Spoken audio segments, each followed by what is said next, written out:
A carpet tents Vryburg this morning following overnight protests. Meanwhile, those arrested for unrest elsewhere in the province last week are due in court. PSL Chair Ivan Khoza to address the public at noon following Saturday night's soccer violence in Durban. The Nelson Mandela Centenary campaign is being launched in Johannesburg, with the keynote speaker expected to be announced this morning. They closed the spaces we wanted to use in the first half. Really, tactically, they were on song, but in the end, I think the second half was really much better, where we tweaked things here a little bit here and there half-time. But we have to be realistic as well. The red card, of course, gave us the advantage to be able to get the goal. Maritzburg United coach thanks a red card and applauds players' focus as the team make history by making it through to the Nedbank Cup final for the first time. Very good morning to you. Welcome to Newsroom. I'm Shante Yankees. Coming up this hour, we go for live updates in the northwest. We check in on the current situation regarding the bus strike and unpack this weekend's sporting incident at the Moses Mabhida Stadium and how it affects tourism. We also have the latest from the continent. Valen Kirtley is standing by with your sports. Very good morning to you, Valen. Very happy Monday. Let's have a look at some of the sporting highlights. Well, it's Blue Monday, I must say, Shante. After what happened in Durban over the weekend on Saturday evening, we are anticipating that press conference, which has now been moved up half an hour. So the press conference as the Premier Soccer League will address South Africa regarding that incident of hooliganism that we saw at the Moses Mabhida Stadium. That'll take place at 12:30. But there's that, and yes, a lot happened in the world of sport. We'll be bringing you a full sports bulletin at 1:15 every hour here on Newsroom. Good morning to you. Back now to Shante for your top story.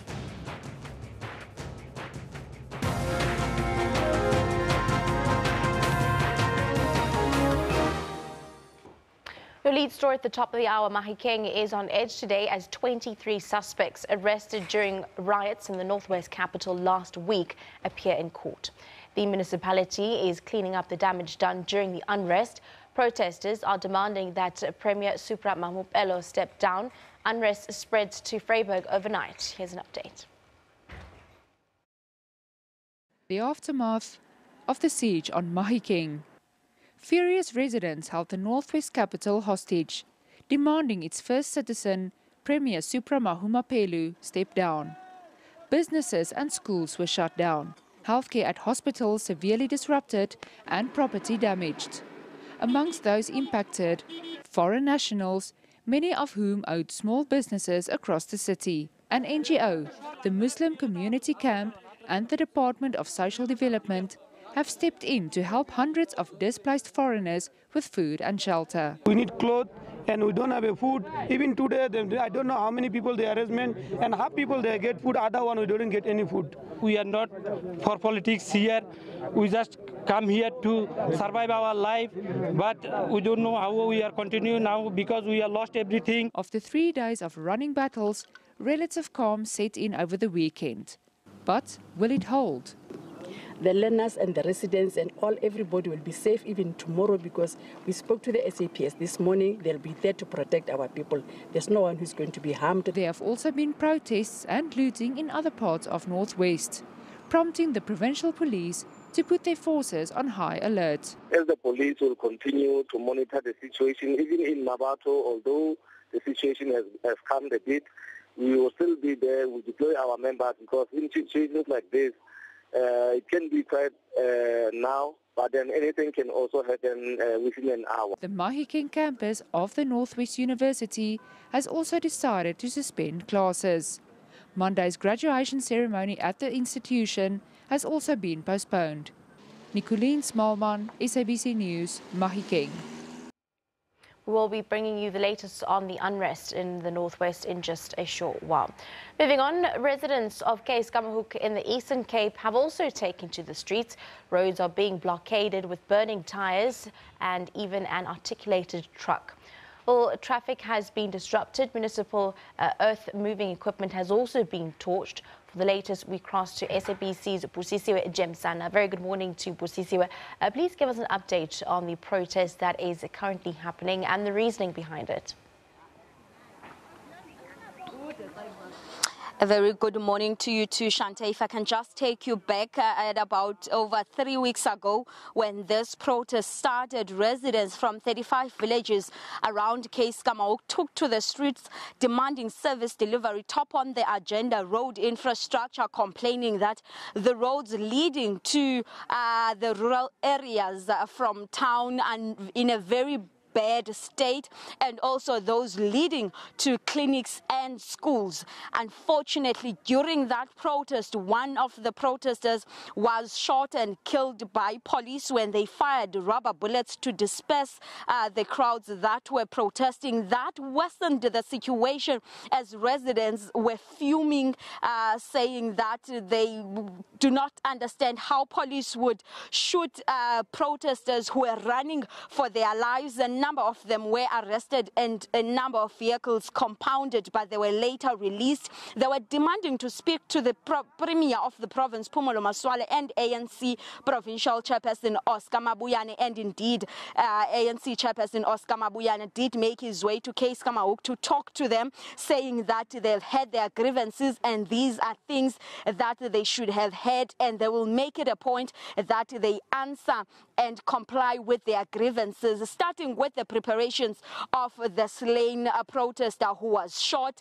The leadership of Sanko in Keiskammahoek has been in constant meetings with the leadership of the ANC and MECs in the province, and one would have thought that the problems that they have were being ironed out, as just last week we saw some road graders fixing the road in town, but unfortunately yesterday we heard that the protest is continuing and the residents are saying this did not go according to how they agreed upon with the leadership. They do not want them to patch there and there the potholes, but they want them to fix the whole road. And now they're back on the streets again, calling upon the president himself, President Cyril Ramaphosa, to come down to Keiskammahoek, as they are saying they have lost hope in the provincial leadership. Just minutes ago, Shante, police arrived and they asked who the leaders of the protesters are.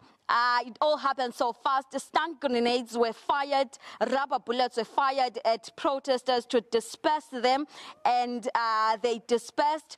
But now they are fuming, saying that they did not do anything. They did not provoke the police, but they were shot. If you see just behind me, there is a truck over there that we thought was in working with the residents, but we were told that because the protest started at around 4 a.m., that truck was coming in to collect its employees that work in a nearby timber company in Centenary, and it was closed in by residents, and the driver had to leave the truck there.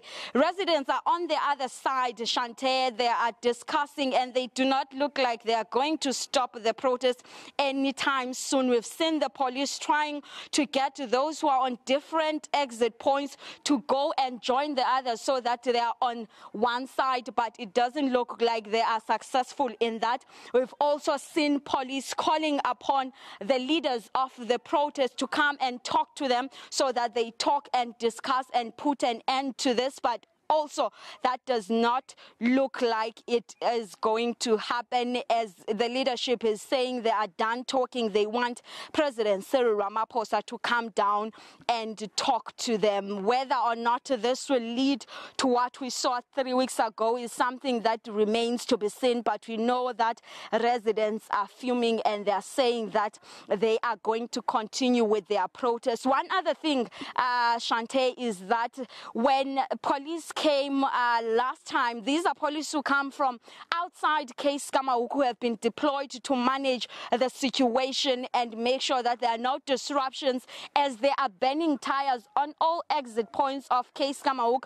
Residents called upon the station manager of the Keiskammahoek police station to step down. They wanted her removed, saying there was no need for her to call for backing of police from outside, and she is the sole reason why that protester was killed when shots were fired. We will be keeping you up to date with the developments as they happen here in Case Kamahuk.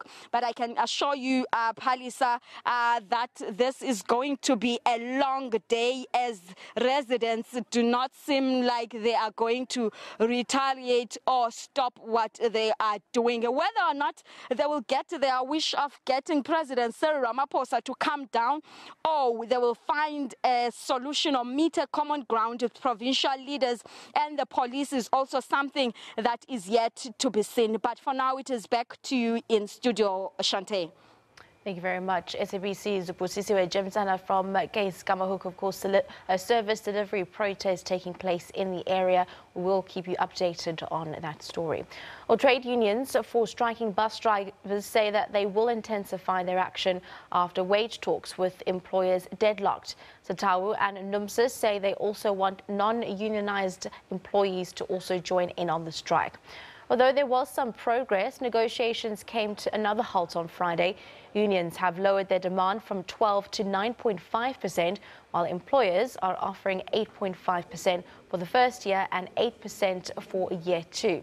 Meanwhile, commuters are still stuck in snaking queues around the country.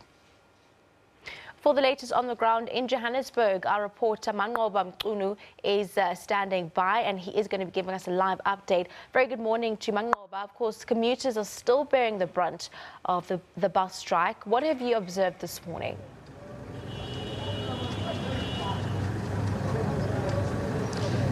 Well, Chantal, certainly I can tell you that just about an hour ago, we saw scenes of total chaos here at the Bara taxi rank this morning, as of course hundreds of commuters made their way to their employment areas, and of course it was a scramble really to get to work this morning, as many of them had come here waiting in long queues for hours just to try and reach their various destinations. Of course, the frustration from many of them saying that it's a second week now and seemingly there is no resolution to the strike, and of course their problems continue this week, and most of them saying that it's not only affecting them at work but also starting to affect their pockets as well, as they say that they really have to spend a lot of money trying to get to work. So certainly that's what we've been seeing here, and that's been the scene here at the Bara taxi rank from last week Wednesday when that strike started. And of course there's no hope at this time that the strike will end. We know that for a fact there are no talks that have been scheduled at this point, as the unions and employers deadlocked on Friday, of course not agreeing to that amount of money, not agreeing to the percentages that they wanted to offer. Of course the employer sticking to an 8%, a revised offer of 8% and 8.5% for the following year, and the union saying that no, this is simply not enough considering the cost of living as well as some of the expenses that their workers have on a daily basis. They're saying that at least they can start talking when it comes to 9% and 9.5% the following year. But of course they're saying, of course they will be intensifying the strike this week, and saying that really they are calling also on those non-unionized members to also be part of the protest. So certainly it seems as if the frustrations of those commuters are still going to continue this week, as there is no end in sight to the strike just yet. And, you know, how have both commuters and employers been affected, specifically now looking that the strike enters its second week? Well, Shante, you know, some of the commuters that we've spoken to have said that they are really frustrated, you know.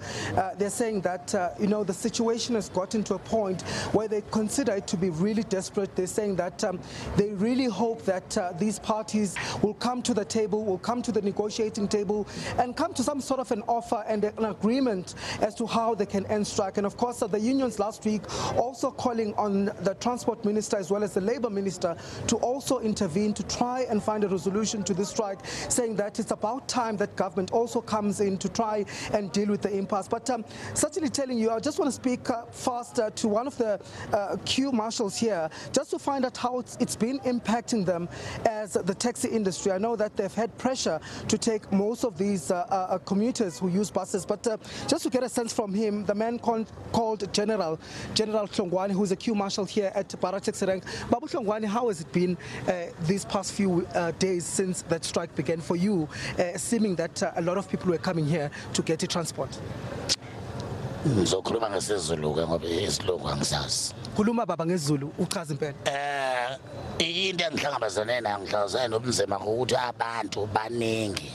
Ngivuka ngesikhathi engingangeni ngaso ngizomela abantu laba abaqhamuke emabhasini abandise laba enginabo kwi-industry yama-taxi ngoba ngabazwela mangilele ebusuku okay kuyokwenzeka kube mhlambe ngempela manje ngabe ngaluza umsebenzi bawobe kulanjiwe makubo akusadliwe nami ngibe kithi kulanjiwe ngathi no angimele inhlangano iparasite yama-taxi ngacela driver bama-taxi ukuthi abangisize base-parasite association behlangana nabase-ATA eRandburg ngoba siyi-joining venture nabo siwusebenze lo msebenzi sibathathe labantu ngokubona ke isimo sokungilalela kwabo yibo abangikhuthaza ukuvuka ngoba bakhonile ukubathatha labantu yize bebaningi kodwa bakhonile ukubathatha abazange bebe na complain futhi ukuthi bafika late emsebenzini.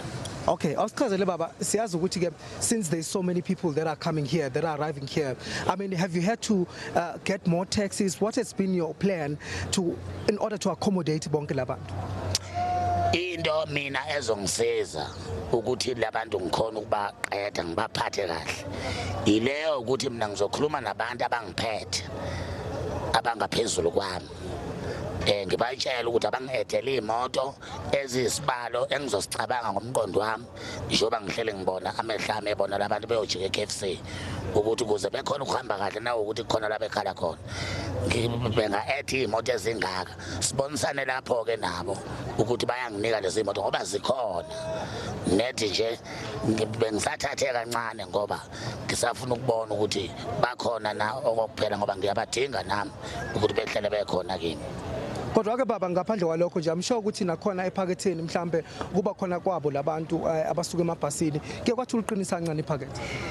Nginesiqiniseko sokuthi iphakethe liqinile ukuthi ke ngiqhelelene nakwezemali ngiqhelelene namatafula amasekuyoshekhizwa kodwa kimi amalothi mina ngiwaedile la ngoba imoto ekade ishaya 2 noma 3 kulezi insuku ayikho imoto eshaya 2 noma 3 zishaya 4 zishaya 5 maku ukuthi sibala nawantambama uthola iyaphumelela ku10 load noma 8 load manje leyo mali ikhuphukile ke mayijalo iningi ngaleyo ndlela ubuningi bayangazi noma iyafika kubanikazi bayo ngeke ngikwazi ukudalula lokho. And of course, that is the queue marshal here at Para City Taxi Rank, explaining that, you know, they've been having sleepless nights, they've been working long hours to ensure that all those commuters, all those extra commuters from the buses are carried to their workplaces. And of course, saying that it's really been a tough week, and saying that they have had to ask an additional taxis to come and deal with the loads of people that have been here, and saying that, of course, it has been good to their pockets, to their profits as well, as these bus commuters have been here for the past few days. But of course, saying that the pressure is really great this side, because taxis have to now carry about 4 loads, not just 1, not 2, but 4 loads to try and deal with a number of people that are gathering here every morning. And of course, Shante, the frustrations of those commuters, we did speak to them earlier on, and as I leave you, let's listen to what they had to say. We've been here since like early in the morning, and then until now we start work at 9, and we don't know when we're going to leave here and when we're going to get to work. And the sad part is that even we don't know, it's inevitable. We don't know when the strike's going to end. All we want is them to come back to work and make life normal and easy for us again. So kunini ngifikile since ngifike ngabo ma 6 la ngoba ngisamile kuzokube manje emsebenzini ngena ngo8. Siphume endaweni ezinjengami nje ngiphume Orange Farm since ngifike la msho ngabo 5:30 yabo into enjalo sicala i-line kanjalo uhambelaneni fika late emsebenzini. Singaffecte kakhulu le strike yabona namanje ngilate ke Spanini asingiphathe grand. So iviki lesi2 leli ngihlala ngilate, last week bengilate, na this week shooting zoba late mabangakhulumi bona. Se re tshware hantle ha re hane ba batla tšhelete mara ha re tshware hantle re fitla late msebenzing and then re tlo fellwa ke msebetsi. Sicela ngathaba ngakhuluma nabo izinto zethu zilunge sibele emabhasini sibaningi kakhulu for ema taxini. Of course, so just having a look at some very frustrated commuters in Johannesburg. Staying with the impact of the bus strike, let's now cross over to the Western Cape in Cape Town, where Nomawethu Solwandle gives us an update as to what's happening there this morning. Very good morning to Nomawethu. Of course, just past 9 o'clock, approaching 9:30, and I'm still seeing scores and scores of people standing behind you. Let's have a look at some of the other issues that commuters have brought forward, saying that now their jobs are on the line because they're continuously coming late for work.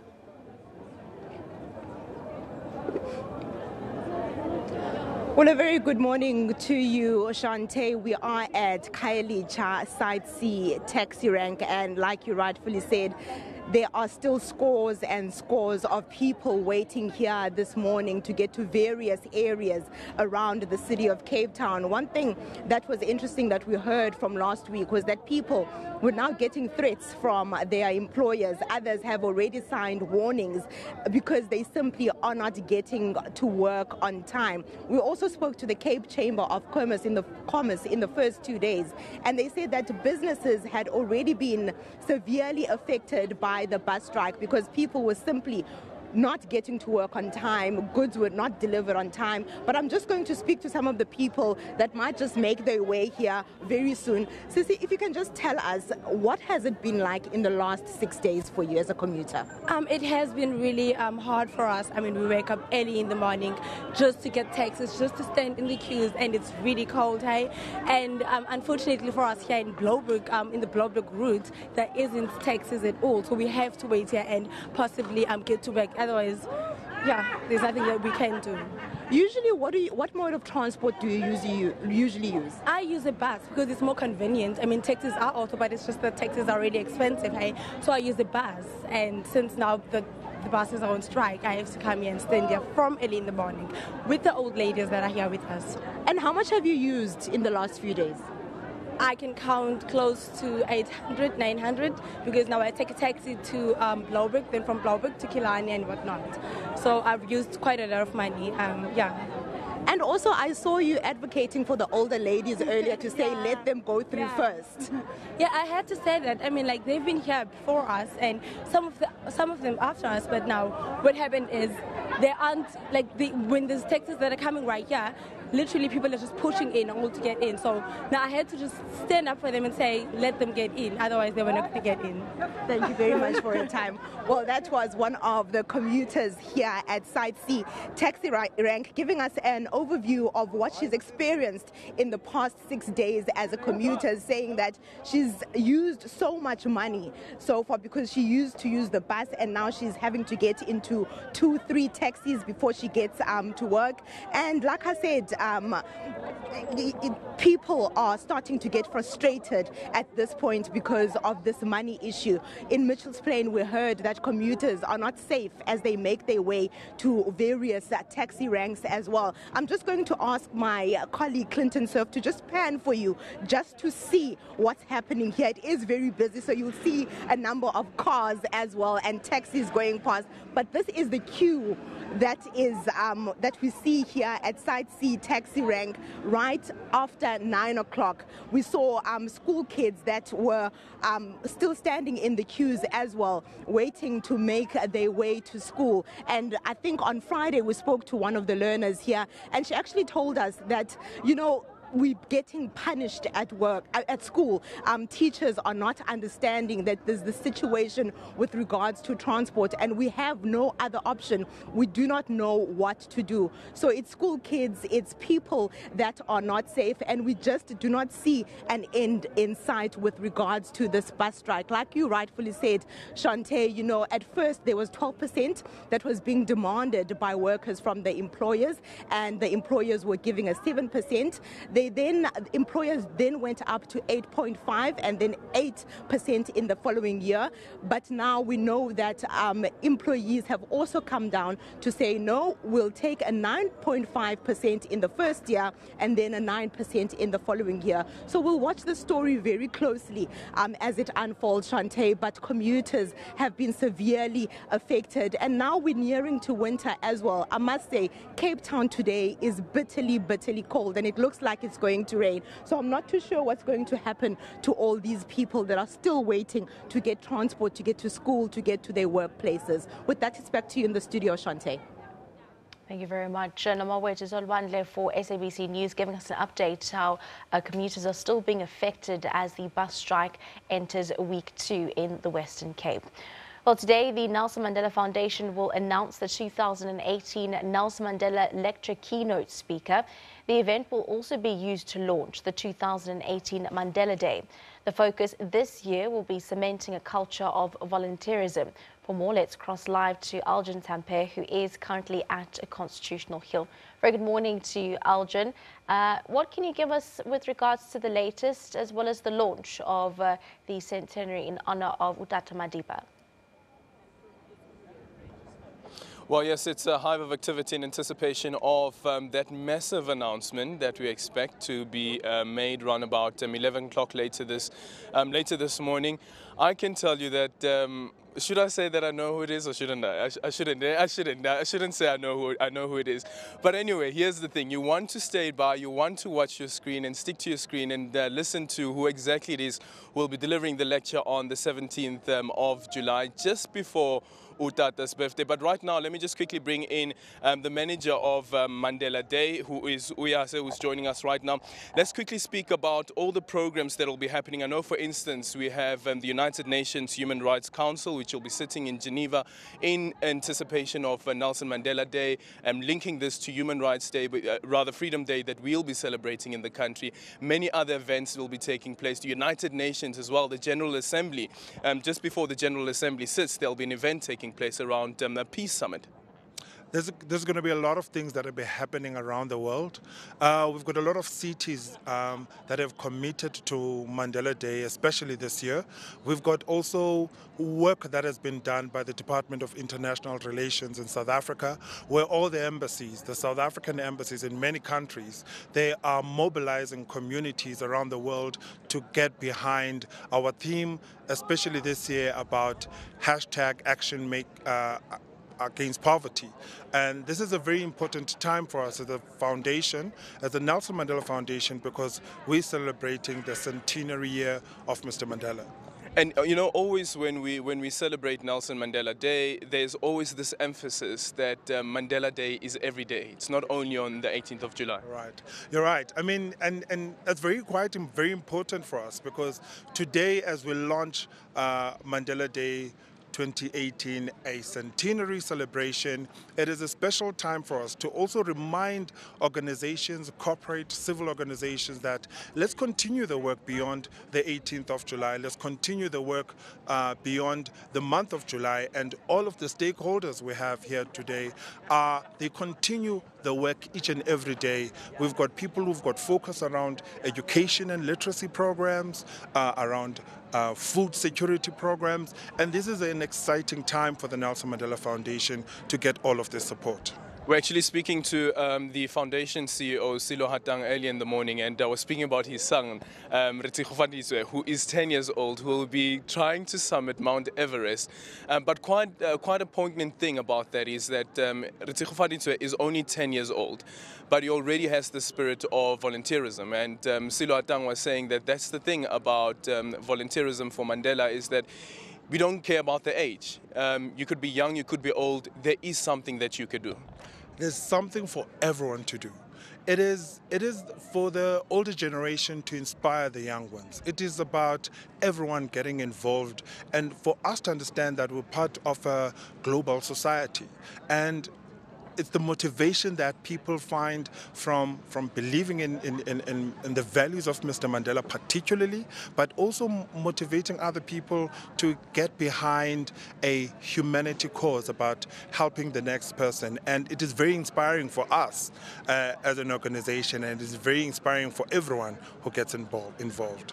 Well, yes, so thank you so much for your time, and we definitely look forward to some of those projects. Of course, SABC News partnering with the Nelson Mandela Foundation in anticipation of this announcement, and as well as all the various projects that will be taking place throughout the year. Somebody who has been part of this program for many, many years, and Zelda was speaking earlier on about our days back at that other radio station, and I remember how excited you used to get when it comes to Nelson Mandela Day, when we come to celebrating Madiba Day, and you, of course, at the time being with the bikers for Madiba, and that is still going on. I wonder whether the level of excitement is still up there. Yes, Aldrin, and especially this year with our 100th birthday, you know, I think from the age of 76, Madiba kept reminding us, you know, I'm almost 100 years old. And he would continuously tell us he's almost 100, and here we are. Now he's 100 years old. So there's a lot of excitement, and Madiba is one of us. He was one of us. He was from this soil, and as South Africans, we need to show the world what it means to celebrate him by doing good excessively this year. So there's a lot of excitement, and as you know, with the program to be announced today, yeah, we're going to put South Africa back on the map. I'll tell you what, just keep the lips zipped, because I nearly saw that slip out. No.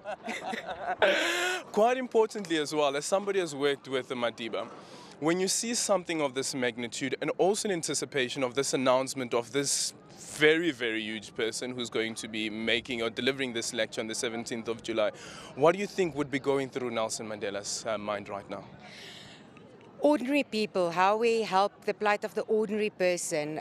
You know, it's great and it's grand for us, you know, to do celebrations or to have celebrations, but how is it really impacting ordinary people in South Africa, which still suffer a lot, as you know, in our country? So what are we doing to take this message of Mandela Day into those rural communities and to change the lives of those ordinary people? So I'm sure with the SABC's involvement, you will take the message to ordinary people and inspire people around, you know, these communities also to invest in the communities to help us with the upliftment. And that was the main focus of Madiba's entire life, is to ensure that people, that there's a just society.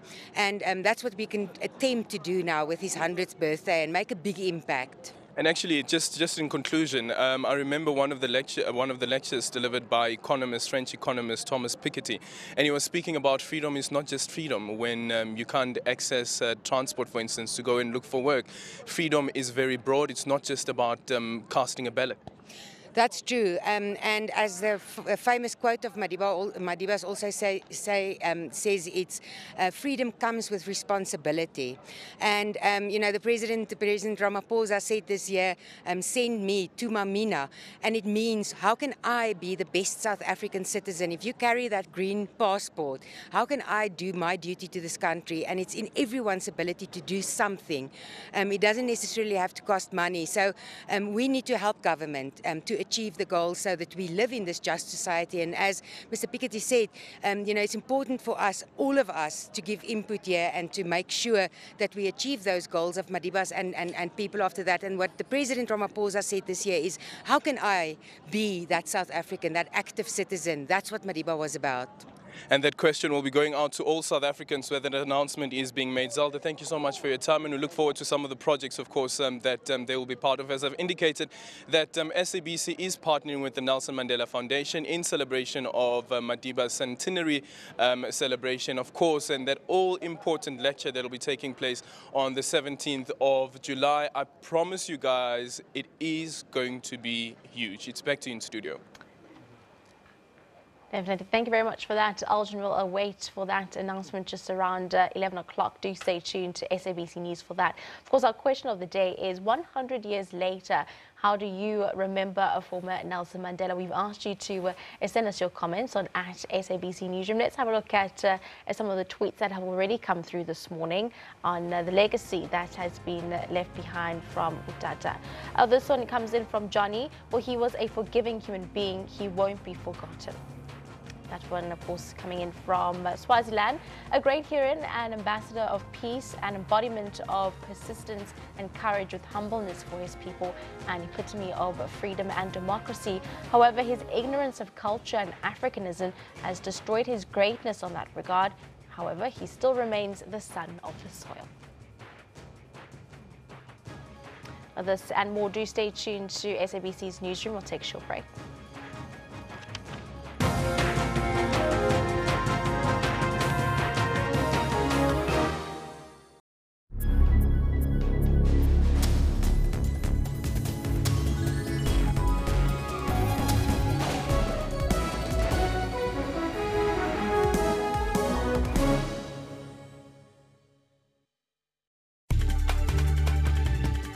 Shervin Riceby's SABC News, New York. Paul Barber, SABC News, London. Debo Mokobo, SABC Ufa go tswa mo Russia. Neha Punia, SABC News, Saharanpur in Uttar Pradesh in India. Other than that, I've enjoyed every single moment of it.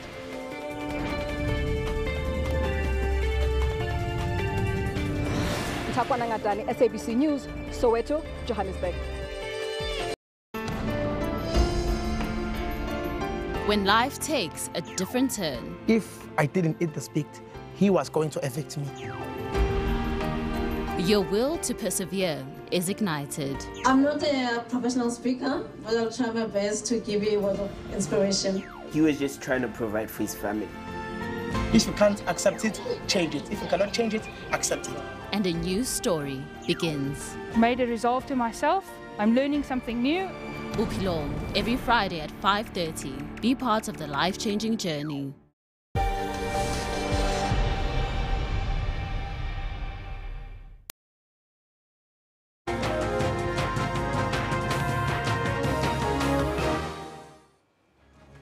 The movement for democratic change has again split following the passing of its founding leader Morgan Tsvangirai in February. The NATO mission of Afghanistan has condemned the suicide bomb attack in the capital Kabul at the weekend, which killed 57 people.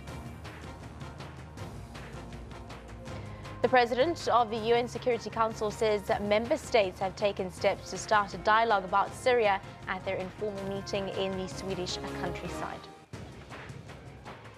Well, leading at the half hour, 2 suspects arrested for public violence as well as malicious damage to property at a Nedbank Cup semi-final match at the Moses Mabhida Stadium in Durban will appear in the Durban Magistrates Court today. Please be warned that the following visuals show some of the violence at the stadium over the weekend.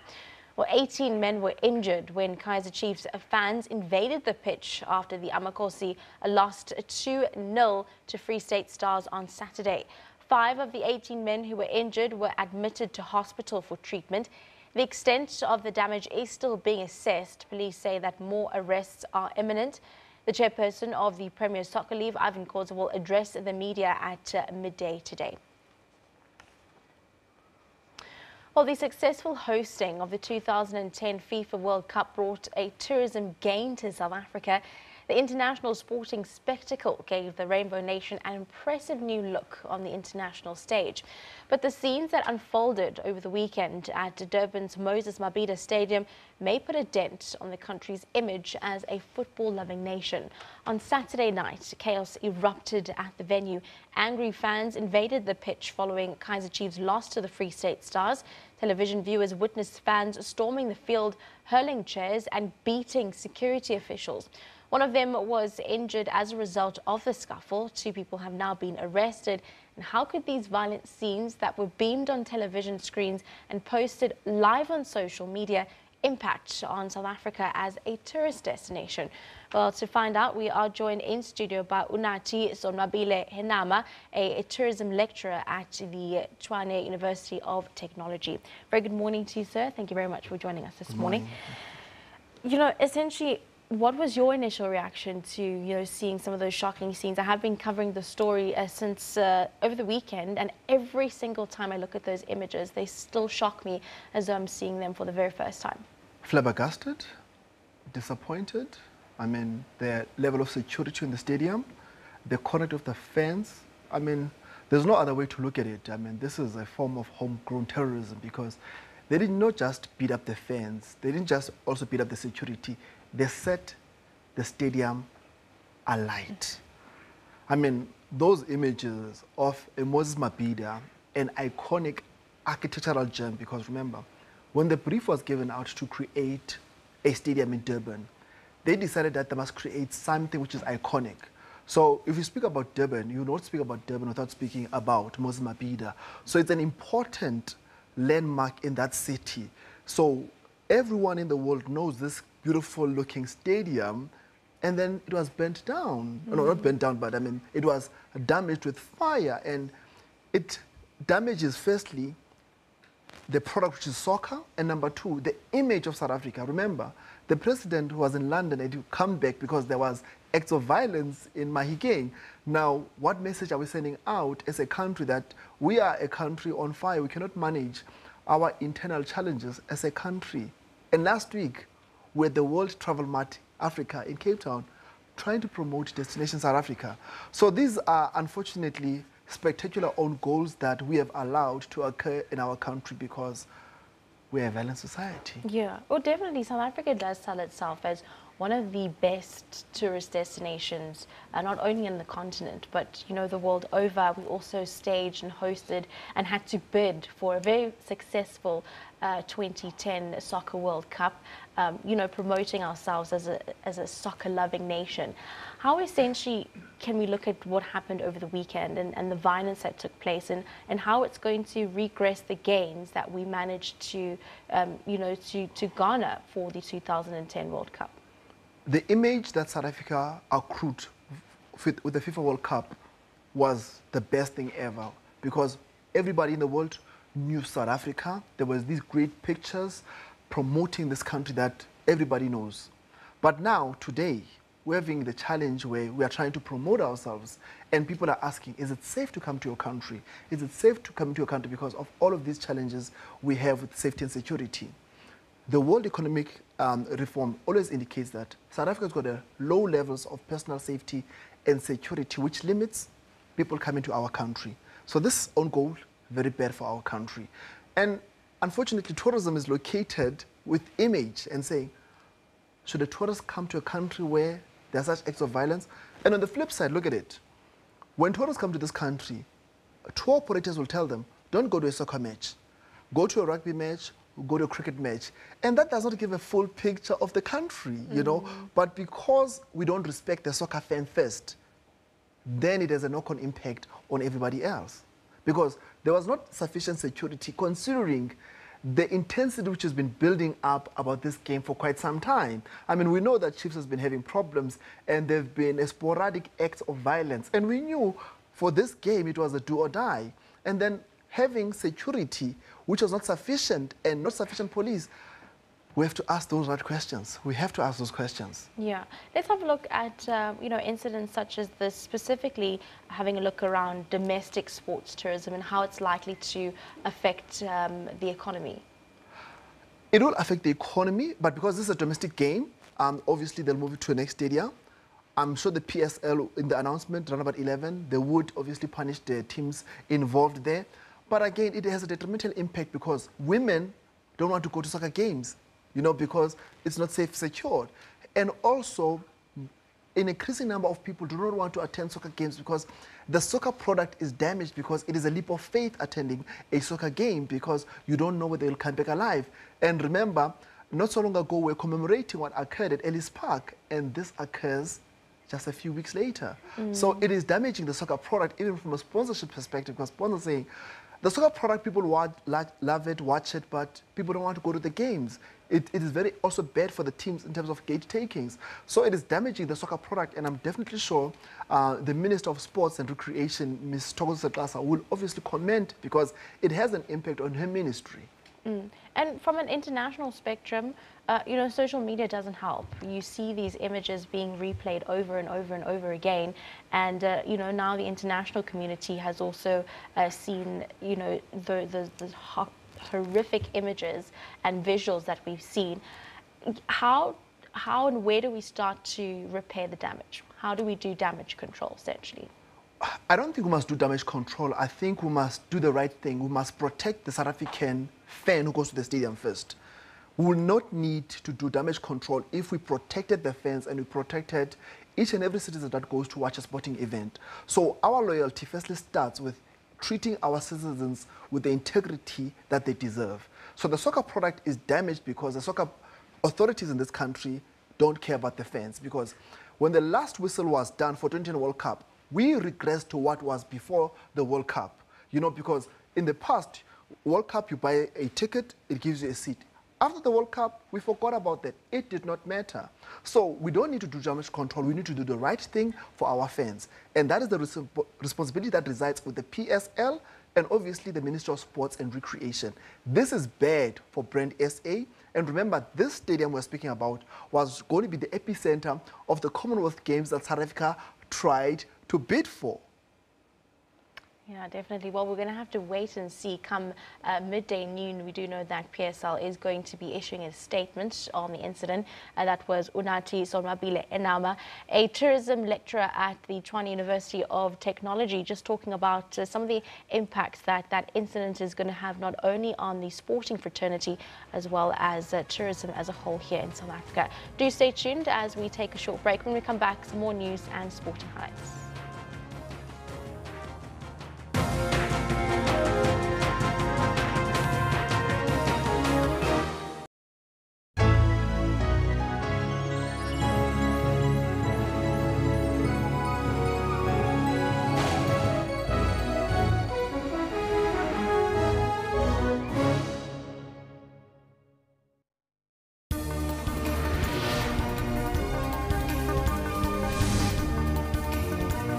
The Western Cape needs national government to fulfill its mandate on ensuring a bulk water supply.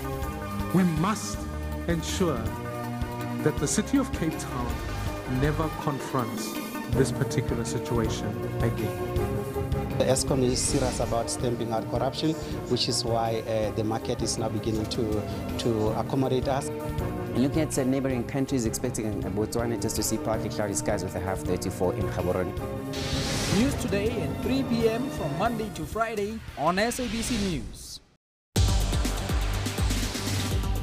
Robots, automation and artificial intelligence are becoming an increasingly important part of our lives. We love the term disruptive technologies. Parents and caregivers are taking part in Facebook.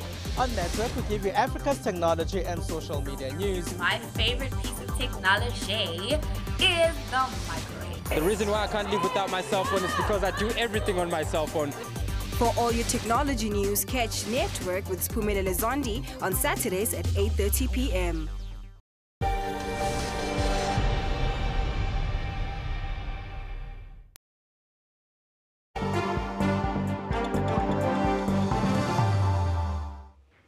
Welcome back. You're watching Newsroom. Let's bring you your sports news now. Good morning to you. Maritzburg United coach Fadlu Davids has applauded the players' focus after the team beat Mamelodi Sundowns 3-1 to reach the Nedbank Cup final. The team of choice made their first cup final and will be the home side when the final takes place on the 19th of May at the Cape Town Stadium. It was fitting for Sundowns, the Premier Soccer League champions-elect, and the overwhelming favourites to win the semi-final to open proceedings at the Harry Gwala Stadium. Still oozing confidence from winning 7 of their last 10 games, the hosts equalise through Lebahang Mabue on the cusp of half-time. And it was Serino again who impacted the game, not with a goal this time, but with a red card in the 74th minute. And as it usually happens, a 10-man Sundowns changed the complexion of the game, and the hosts made no mistake, finding the back of the net twice more in regulation time, booking their place in the final of the Nedbank Cup for the first time ever, in some style. The final between Maritzburg and the Free State Stars will be played on May the 19th at the Cape Town Stadium.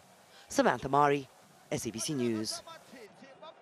Yeah, I'm really proud of the players, really how they applied themselves. It's easy after conceding a goal in 2 minutes to drop your head, but they didn't. They stuck to the task. They kept their shape, and you have to give Sundowns credit how they closed the spaces we wanted to use in the first half. Really, tactically, they were on song, but in the end, I think the second half was really much better, where we tweaked things here a little bit here and there half-time, but we have to be realistic as well. The red card, of course, gave us the advantage to be able to get the goal.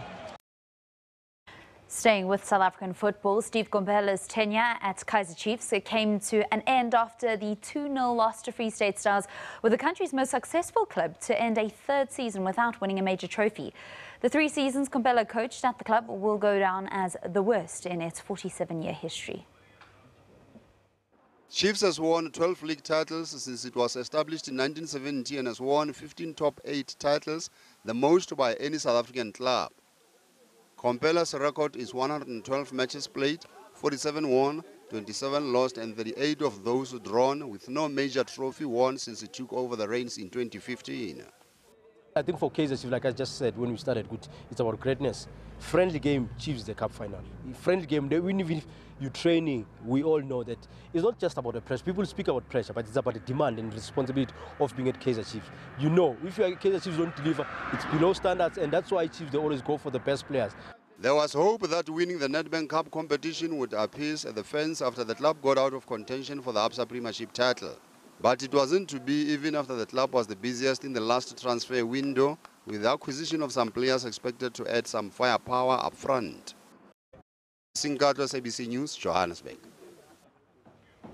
And round 28 of the current National First Division season saw Black Leopards and Jomo Cosmos claim emphatic wins to remain in charge of the race for the promotion playoff berths, while Mthatha Bucks' relegation to the 3rd tier was confirmed this past weekend. The action got underway on Friday with Cape Town All-Stars ending the 8-game winning streak of champions Highlands Park by holding them to a 1-1 draw at Perot Park. On Saturday at the Mthatha Stadium, the hosts were beaten 3-0 by Cosmos and officially condemned to last place on the log. They'll drop to the ABC Motsepe League for 2018-2019. Moving abroad to the English Premier League, in his penultimate home match, coach Arsene Wenger's Arsenal ran out 4-1 winners over London rivals West Ham United. Wenger is set to leave the club at the end of the season after 22 years in charge and one of the most successful reigns in Premier League history. The 68-year-old came under growing pressure to go from disgruntled supporters, having failed to win the Premier League for 14 years. However, 4 second-half goals from Nacho Monreal, Aaron Ramsey and 2 late strikes from Alexander Lacazette ensured Wenger was able to celebrate a comfortable victory. Aubameyang, Ramsey, Lacazette! Meanwhile, newly crowned champions Manchester City are looking to rewrite the record books. City swept aside Swansea City 5-0 at the Etihad Stadium. They stand 1 victory short of Chelsea's Premier League record tally of 30 set last season, and with 90 points are also well on course to break the record of 95 points, again set by Chelsea in 2010. In that same season, the Blues set the current best for goals scored with 103, a mark that City now trail by just 5. Just the goal scorer, but the goal maker, Yaya Toure. Whistle goes. Another 5-star display, this time accompanied by 5 goals. Let's have a full look at the results and what happened in the English League. There was also FA Cup action over the weekend. Chelsea will play Manchester United in the final on the 19th of May. The London team beat Southampton 2-0 in the second semi-final. Tonight in the English Premier League, it's 9th on the log Everton, who host Newcastle.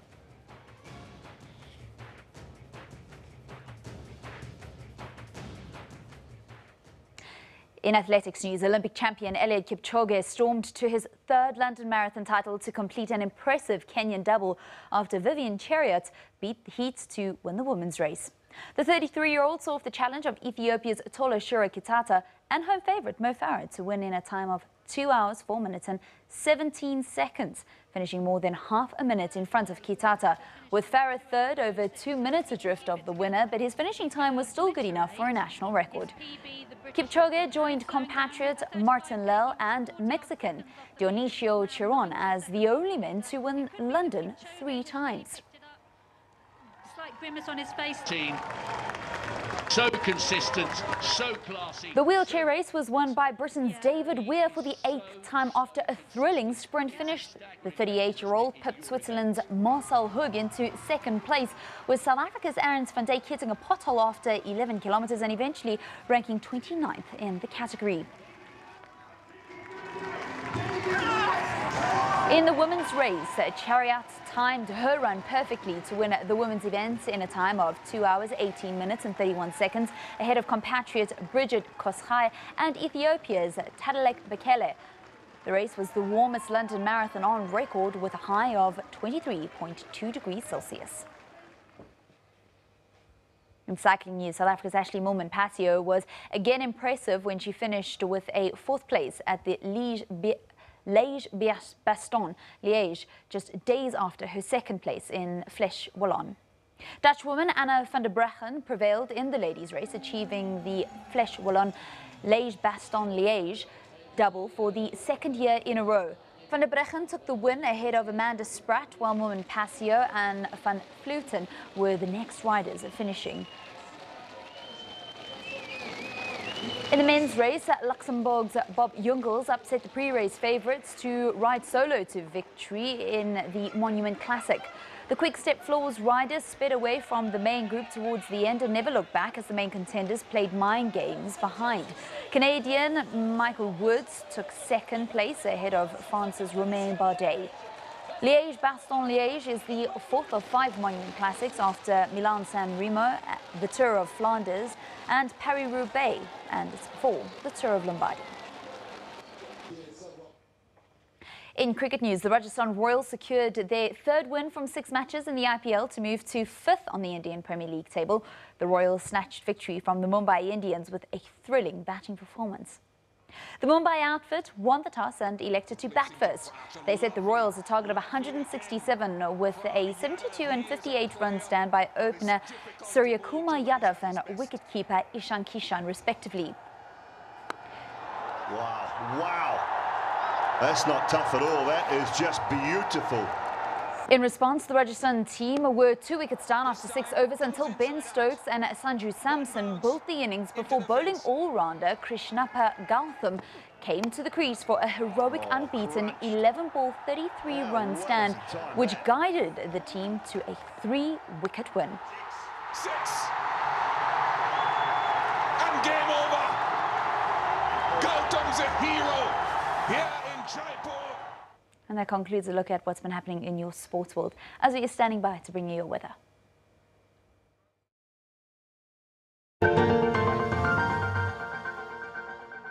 Thanks very much and warm welcome. Let's take a look at your weather details. We are expecting a cold front to hit the Western Cape, bringing up to 80% chance of showers for today. You can see few clouds over the interior of South Africa. We're expecting that to dissipate over the central interior, and a development is expected over the northeastern parts. But over the Western Cape, we have a cold front heading there, bringing 80% chance of showers, going to 30 as you move towards the interior. Still expecting partly cloudy skies over most parts of the central interior, stretching to some parts of Angola, where we are expecting isolated scattered thunder showers going to DRC as well. If you can see in this picture, over the Western Cape, this is the Waterskloof Dam. It remains empty, so please be water wise, as we are expecting some heavy falls tonight that may bring some localized flooding, and we expect that to bring some change over that dam. Here is your cold front heading for the Western Cape, and that red marking is that 80% chance of showers that can be expected over the Western Cape for today. Moving to the interior, partly cloudy skies to clear skies can be expected, and we're expecting a development over the northeastern parts, but that will just be partly cloudy skies. And tomorrow we'll see that cold front heading for the Western Cape, bringing some showers over the interior. And going along the coastal regions, we'll just see few clouds again going to the northern parts.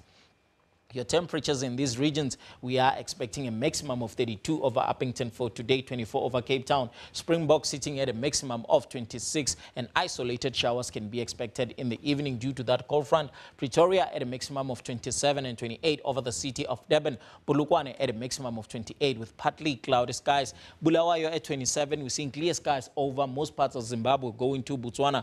Maputo at a maximum of 31. Over Madagascar, isolated thunder showers can be expected over the the interior. Windhoek at a maximum of 28 with partly cloudy skies expected for today. Over the central interior, still seeing that build-up of clouds expected for today over the eastern parts going to the interior, and over the far northern parts towards Yaounde, up to 80% chance of thunder showers can be expected for today going to tomorrow. And temperatures in these regions still expected to be warm to hot for today, and over Nairobi, isolated thunder showers going to Dar es Salaam. That is all from the other desk. Ndau Yando.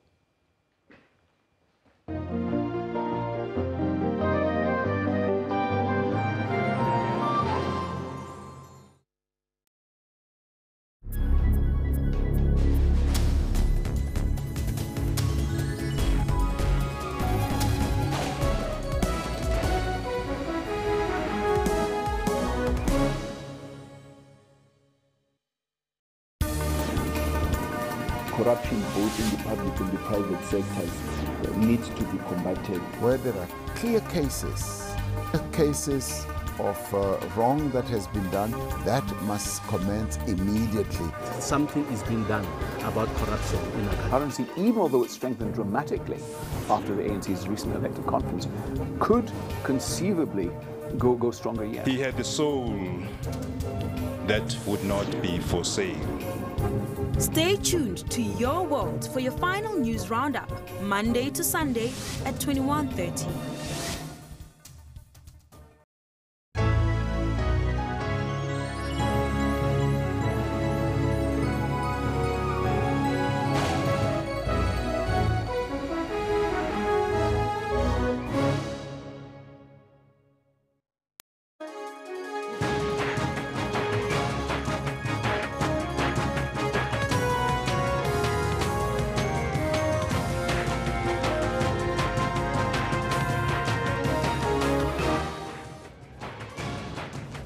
A calm but tense Freiburg this morning following overnight protests. Meanwhile, those arrested for unrest elsewhere in the province last week are due in court. PSL Chair Ivan Khoza to address the public at noon following Saturday night's soccer violence in Durban, while 2 suspects are expected to appear in the Durban Magistrates Court. The Nelson Mandela Centenary campaign is being launched in Johannesburg, with the keynote speaker expected to be announced this morning. They closed the spaces we wanted to use in the first half. Really, tactically, they were on song, but in the end, the second half was really much better, where we tweaked things here, a little bit here and there, half-time. But we have to be realistic as well. The red card, of course, gave us the advantage to be able to get the goal. Maritzburg United coach thanks a red card and applauds players' focus as the team make history by making the Nedbank Cup final for the first time. Very good morning and welcome to Newsroom. I'm Shante Yankee. So coming up this hour, we give you live updates coming in from the Northwest, as well as the build-up to that keynote speaker announcement of the 100 Madiba Centenary celebrations. We'll also give you the latest from the continent. Valen Kirtley is standing by with all your sporting highlights. Very good morning to you, Valen. Very happy Monday. Happy Monday to you, Shante. Good to be with you and good to be with our viewers. We'll be bringing you a full look at what's been happening in your sporting world at 1:15 here on Newsroom. First, though, let's go back to Shante for your top news story.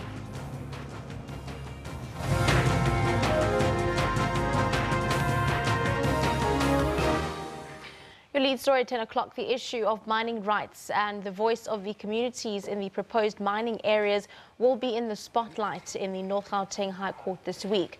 The Amadibo Crisis Committee is approaching the court to make a finding on existing mining legislation. The community believes it states a mining right cannot be issued without the consent of the affected community. Well, this relates to the proposed titanium mining in the dunes in Xolobeni in the Wild Coast region. Simkite Manana reports. Going to tell them that mining is not an option. And more than 20 years after the discovery of titanium in the dunes of Xolobeni, this group of residents from that region rejects the plan to mine it. They want the prospecting mine license issued by the government to the Australian company withdrawn. that land is very important for us. It's our source of income, and we depend on that land for feeding ourselves. And as you see, that land, it's been inherited from our own great parents, you know. How come we just sell our land just for 22 years? After 22 years, how are we going to survive? But the issue has divided the community. The Xolobeni Empowerment Company say the proposed mine will bring much-needed development that will eradicate poverty by creating jobs. The mine can improve our people to those things I mentioned, farming and also tourism, those things, and roads, electricity. More especially the mine is going to bring the jobs for the people and also the clinics. It is expected the court ruling will set a precedent and give clarity as to how much say communities have in proposed mining activities. Simkita Manganana, SABC News, Wild Coast. And of course, we have been running a poll this morning on exactly just that. Should communities actually be consulted before mining licenses are issued? 96% of you are saying yes, 4% however are saying no, with just over 440 votes coming in this hour. Some other news stories. Mahikeng is on edge today as 23 suspects arrested during riots in the northwest capital last week appear in court. The municipality is cleaning up the damage done during the unrest. Protesters are demanding that Premier Mahumupelo step down. Unrest spread to Freiburg overnight. Here's an update. Aftermath of the siege on Mahikeng. Furious residents held the northwest capital hostage, demanding its first citizen, Premier Mahumupelo, step down. Businesses and schools were shut down, healthcare at hospitals severely disrupted and property damaged. Amongst those impacted, foreign nationals, many of whom owned small businesses across the city. An NGO, the Muslim Community Camp and the Department of Social Development have stepped in to help hundreds of displaced foreigners with food and shelter. We need clothes and we don't have a food. Even today, I don't know how many people they arrest, and half people they get food, other one we don't get any food. We are not for politics here. We just come here to survive our life, but we don't know how we are continuing now because we have lost everything. After 3 days of running battles, relative calm set in over the weekend. But will it hold? The learners and the residents and everybody will be safe even tomorrow because we spoke to the SAPS this morning. They'll be there to protect our people. There's no one who's going to be harmed. There have also been protests and looting in other parts of Northwest, prompting the provincial police to put their forces on high alert. As the police will continue to monitor the situation, even in Mabato, although the situation has calmed a bit, we will still be there. We deploy our members because in situations like this, it can be quite now, but then anything can also happen within an hour. The Mahikeng campus of the Northwest University has also decided to suspend classes. Monday's graduation ceremony at the institution has also been postponed. Nicolene Smallman, SABC News, Mahikeng. Well, protests over the removal of Northwest Premier Mahumupelo have spread to other areas in the province. Violence erupted overnight in Freiburg in the northwest, south of Mahikeng. Police used rubber bullets to disperse protesting community members. SABC's Selwane Kakao is in Taung with the latest.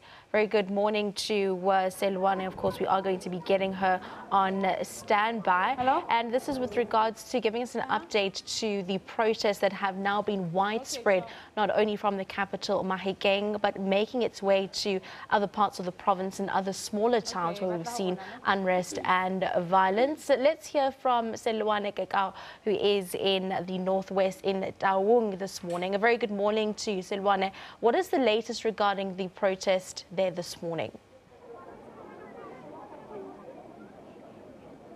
Well, good morning. What we know so far is that it's been relatively quiet over the weekend in Mahikeng as well as this morning, but we've got various teams there keeping an eye on the situation. Right now, like you rightfully said, we are coming live to you from outside the Taung District Hospital, where residents of Taung have gathered. They're going to march, saying that there's various issues or challenges that the hospital is facing, such as being unable to access medication and health services in general. But we're going to speak to some of these residents who have joined the march to hear from them what these issues are. Okay, first I'm going to speak to Ndate over here.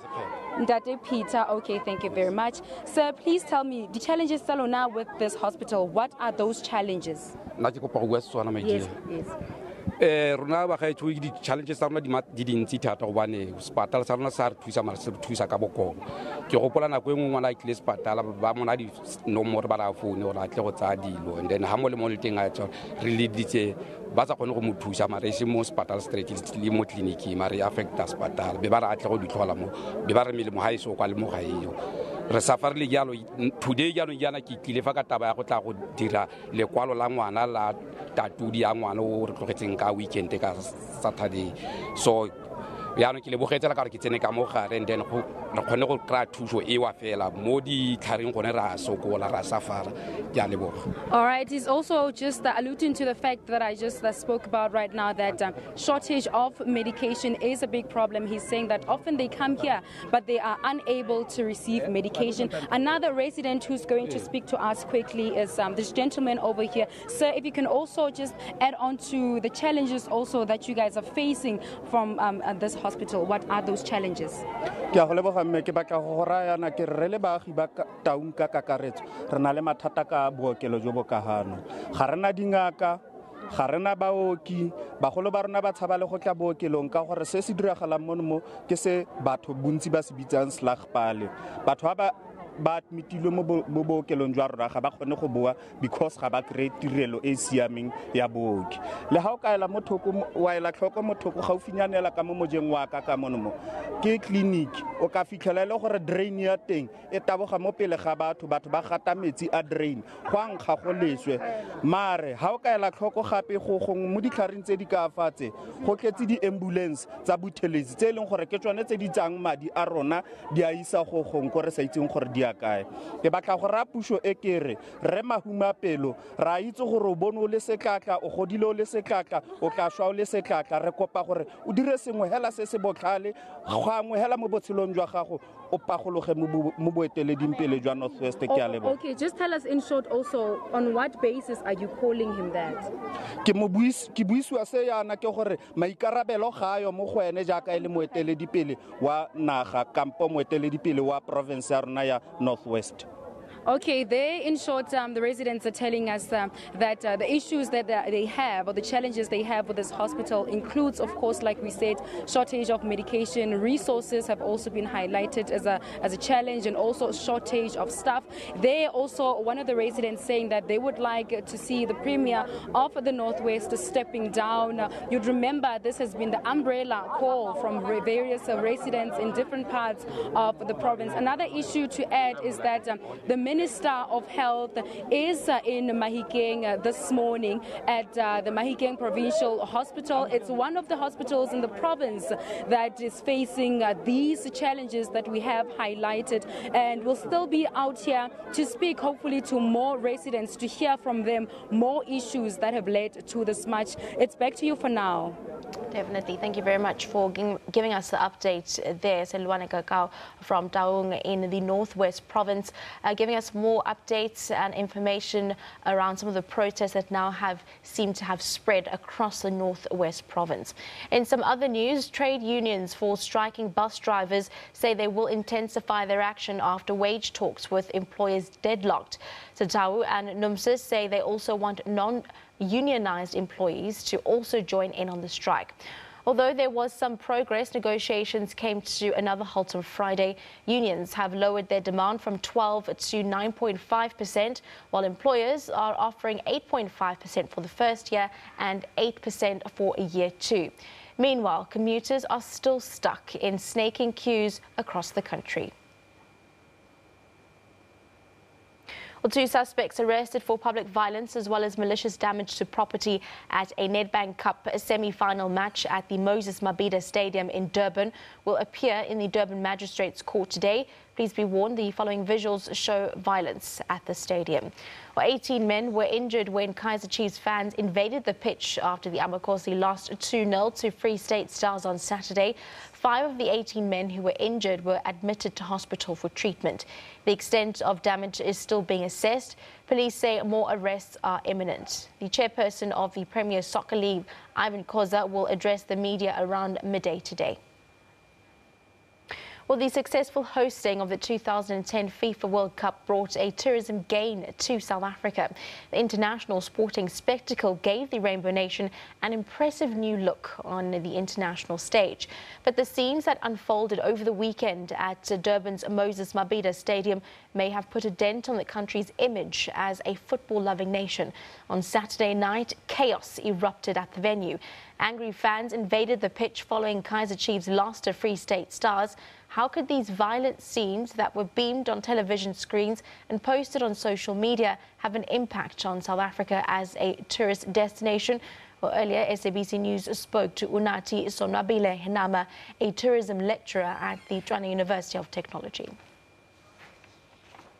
Flabbergasted, disappointed. I mean, the level of security in the stadium, the conduct of the fans. I mean, there's no other way to look at it. I mean, this is a form of homegrown terrorism because they did not just beat up the fans. They didn't just also beat up the security. They set the stadium alight. I mean, those images of a Moses Mabhida, an iconic architectural gem, because remember, when the brief was given out to create a stadium in Durban, they decided that they must create something which is iconic. So if you speak about Durban, you don't speak about Durban without speaking about Moses Mabhida. So it's an important landmark in that city. So everyone in the world knows this beautiful looking stadium, and then it was burnt down. No, not burnt down, but I mean, it was damaged with fire, and it damages, firstly, the product, which is soccer, and number 2, the image of South Africa. Remember, the president who was in London had to come back because there was acts of violence in Mahikeng. Now, what message are we sending out as a country that we are a country on fire? We cannot manage our internal challenges as a country. And last week, we had the World Travel Mart Africa in Cape Town trying to promote Destination South Africa. So these are, unfortunately, spectacular own goals that we have allowed to occur in our country because we're a violent society. Yeah, well, definitely South Africa does sell itself as one of the best tourist destinations, not only in the continent, but, you know, the world over. We also staged and hosted and had to bid for a very successful 2010 Soccer World Cup, you know, promoting ourselves as a soccer-loving nation. How essentially can we look at what happened over the weekend and the violence that took place and how it's going to regress the gains that we managed to, you know, to garner for the 2010 World Cup? The image that South Africa accrued with the FIFA World Cup was the best thing ever because everybody in the world knew South Africa. There was these great pictures promoting this country that everybody knows. But now, today, we're having the challenge where we are trying to promote ourselves and people are asking, is it safe to come to your country? Is it safe to come to your country because of all of these challenges we have with safety and security? The World Economic Reform always indicates that South Africa's got a low levels of personal safety and security, which limits people coming to our country. So this own goal, very bad for our country. And unfortunately, tourism is located with image and saying, should a tourist come to a country where there are such acts of violence? And on the flip side, look at it. When tourists come to this country, tour operators will tell them, don't go to a soccer match. Go to a rugby match, go to a cricket match. And that does not give a full picture of the country, you know. But because we don't respect the soccer fan first, then it has a knock-on impact on everybody else. Because there was not sufficient security considering the intensity which has been building up about this game for quite some time. I mean, we know that Chiefs has been having problems and there have been sporadic acts of violence. And we knew for this game, it was a do or die. And then having security, which was not sufficient, and not sufficient police, we have to ask those right questions. We have to ask those questions. Yeah. Let's have a look at, incidents such as this, specifically having a look around domestic sports tourism and how it's likely to affect the economy.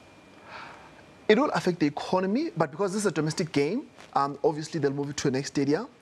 I'm sure the PSL, in the announcement, around about 11, they would obviously punish the teams involved there. But again, it has a detrimental impact because women don't want to go to soccer games, because it's not safe, secured. And also, an increasing number of people do not want to attend soccer games because the soccer product is damaged, because it is a leap of faith attending a soccer game because you don't know whether they'll come back alive. And remember, not so long ago, we're commemorating what occurred at Ellis Park, and this occurs just a few weeks later. So it is damaging the soccer product, even from a sponsorship perspective, because sponsors are saying, the soccer product, people love it, watch it, but people don't want to go to the games. It is very also bad for the teams in terms of gate takings. So it is damaging the soccer product, and I'm definitely sure the Minister of Sports and Recreation, Ms. Thokoza Setlasa, will obviously comment because it has an impact on her ministry. And from an international spectrum, social media doesn't help. You see these images being replayed over and over and over again. And, now the international community has also seen, the horrific images and visuals that we've seen. How and where do we start to repair the damage? How do we do damage control, essentially? I don't think we must do damage control. I think we must do the right thing. We must protect the South African fan who goes to the stadium first. We will not need to do damage control if we protected the fans and we protected each and every citizen that goes to watch a sporting event. So our loyalty firstly starts with treating our citizens with the integrity that they deserve. So the soccer product is damaged because the soccer authorities in this country don't care about the fans, because when the last whistle was done for 2010 World Cup, we regressed to what was before the World Cup. Because in the past, World Cup, you buy a ticket, it gives you a seat. After the World Cup, we forgot about that. It did not matter. So we don't need to do damage control. We need to do the right thing for our fans. And that is the responsibility that resides with the PSL and obviously the Ministry of Sports and Recreation. This is bad for Brand SA. And remember, this stadium we're speaking about was going to be the epicenter of the Commonwealth Games that South Africa tried to bid for. Meanwhile, today, the Nelson Mandela Foundation will announce the 2018 Nelson Mandela Lecture Keynote Speaker as mountaineer and 7 summits conqueror Spusiso Vilane prepares for the Mount Everest without oxygen. The rest of the Track for Mandela spent the weekend in the Drakensberg training for the annual trek up Mount Kilimanjaro. The 30-strong team hopes to summit on what would have been Madiba's 100th birthday on the 18th of July this year. The picturesque Drakensberg Mountains, an ideal training ground for any climber, a test of physical and mental fitness, and the closest you'll get to a typical day on Africa's highest mountain. We're at an altitude of 1,500 meters above sea level. Over the next few hours, several kilometers of rugged terrain will be covered, some of which will be quite technical. Climbers will reach an altitude of 2,100 meters above sea level. We've taken quite a bit of strain because we've been at it for a couple of hours now. The first 4 kilometers, I think, was extremely taxing. Mental and physical fatigue, altitude illness, which includes nausea and vomiting, and the icy elements.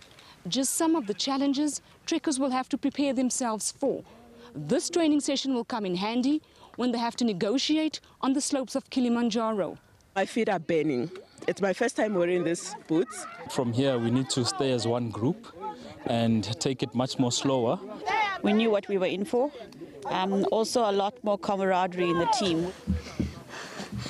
10-year-old Retseho Faditswe Hatang is the youngest team member. Climbing Kiliso for Nelson Mandela and for school girls who are at school. Agatsi Retseho Faditswe managed to keep up. After an already grueling climb, the halfway mark, exhausted trekkers rewarded with breathtaking views. If people are given enough opportunity to train and to, to just psyche themselves for what's to come, then it gives them at least a better chance of summiting. If I find another thing, then it's going to be 5 red balls. The team will return here for one more training run in June. They'll leave for Tanzania on the 12th of July. The Kili expeditions raise funds for sanitary wear for needy schoolgirls who miss up to 50 days of classroom annually. Chilean Play, SABC News, Drakensberg. Very brave and courageous 10-year-old. Well, that is our question that we're asking today. 100 years later, how do you remember former President Nelson Mandela? You can send us your comments on @SABC Newsroom. We'll have a look at some of your tweets and more after the break.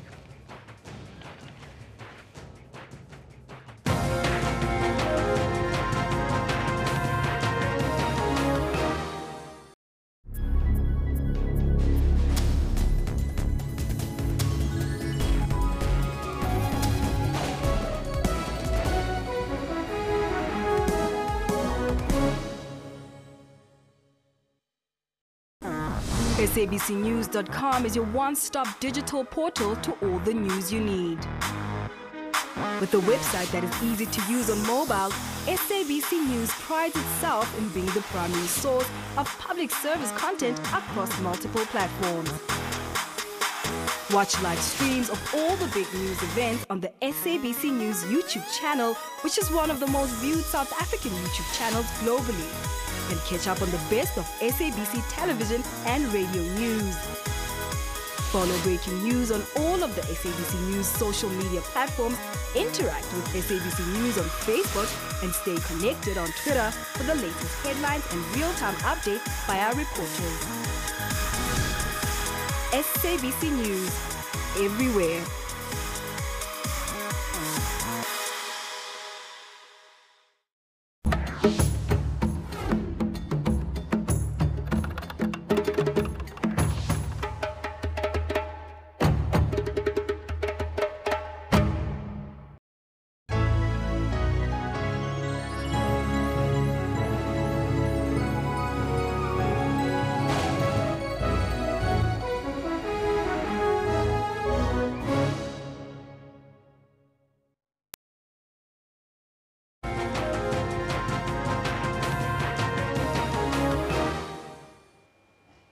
Welcome back to SABC's Newsroom. Well, a question that we're asking here on SABC Newsroom this morning, 100 years later, how do you remember former Nelson Mandela? Send us your comments on @SABC Newsroom on Twitter. Let's have a look at some of the tweets that have already come through this morning on how you will be remembering Utata. Well, this one says, well, to me, Madiba was the ultimate example of humanity, strength, resolve, who didn't let his emotions rule him. I am the master of my fate, and I am the captain of my soul. Punishing current generations will not correct past sins. He cared for our country, her people. Respect. That one coming in from Joy this morning. Rudy Fanamadova says, a man amongst men that gave up much for the greater good of others. A true leader. What is a man if he does not dedicate his life for the improvement of others? Perhaps the greatest president the world has ever seen. Now, some beautiful tributes and messages coming in on how people remember Utata Madiba. Also there, seeing a brave and courageous 10-year-old boy who is set to track Mount Kilimanjaro in honor of the track for Mandela. Let's have a look at our poll question this morning. Should communities be consulted before mining licenses are issued? Well, that's upon the decision there of the mining licenses and the agreement. Just under 500 votes coming in this morning. 96% of you are saying yes, the communities, immediate communities, need to be consulted. 4%, however, are disagreeing and saying no. Let's have a look at some of the comments behind those numbers there this morning. Ngaji says, government is sadly selling us to the self-enriching so-called investors. It's the worst. We are voting to be enslaved by our leaders through corruption. Torment Lovo says that shouldn't be a question, but must, and also the communities should demand on what they want the mining companies to do for their communities. It's very simple, and this was supposed to be done after 1994. Nazim says, a big yes from me, the community must always come first. This is the Amadiwa Crisis Committee. And also the decisions there on the mining charter. Thank you very much for participating in both our poll as well as a question on Twitter. Let's have a look now what's making headlines from page and centre on the continent this morning, always starting off at home here in South Africa.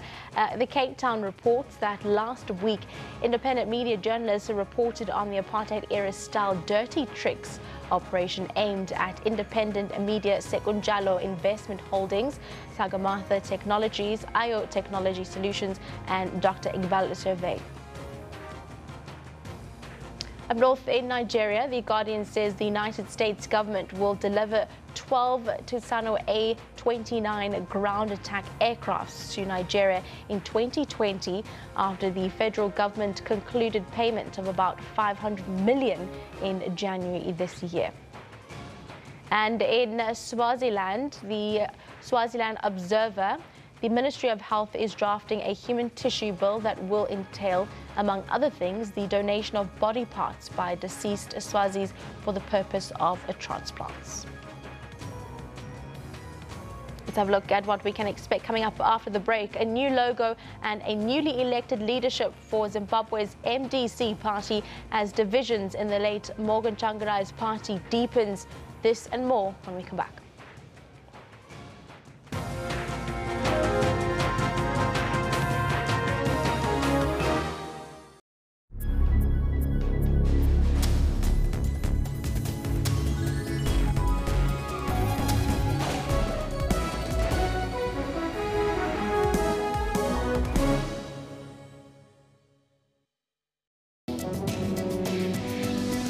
Over 5% of the world's population, or 360 million people, has disabling hearing loss.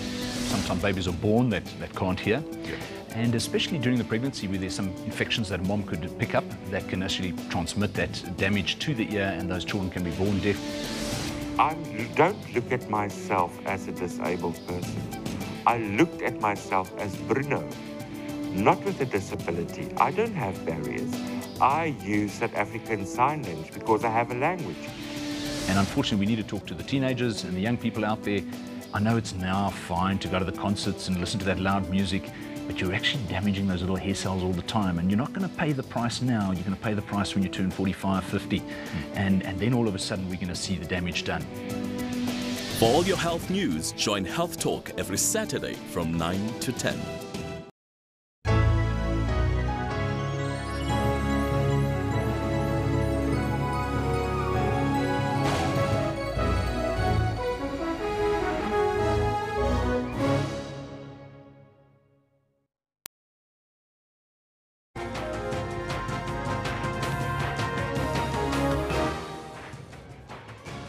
The Movement for Democratic Change, MDC, has again split following the passing of its founding leader, Morgan Tsvangirai, in February.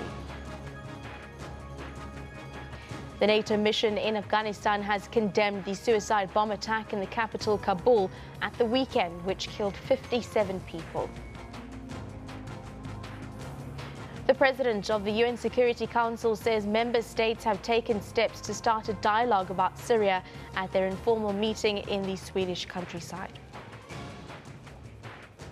Well, today, the Nelson Mandela Foundation will announce the 2018 Nelson Mandela Lecture keynote speaker. The event will also be used to launch the 2018 Mandela Day. The focus this year will be on cementing a culture of volunteerism. For more, let's cross the line to Alvin Sampe, who is currently at Constitutional Hill this morning. Very good morning to you, Alvin. Just take us through the latest your side. Yes, good morning. A hive of activity here at the Constitutional Hill. What you are seeing now is a visual of the women's prison.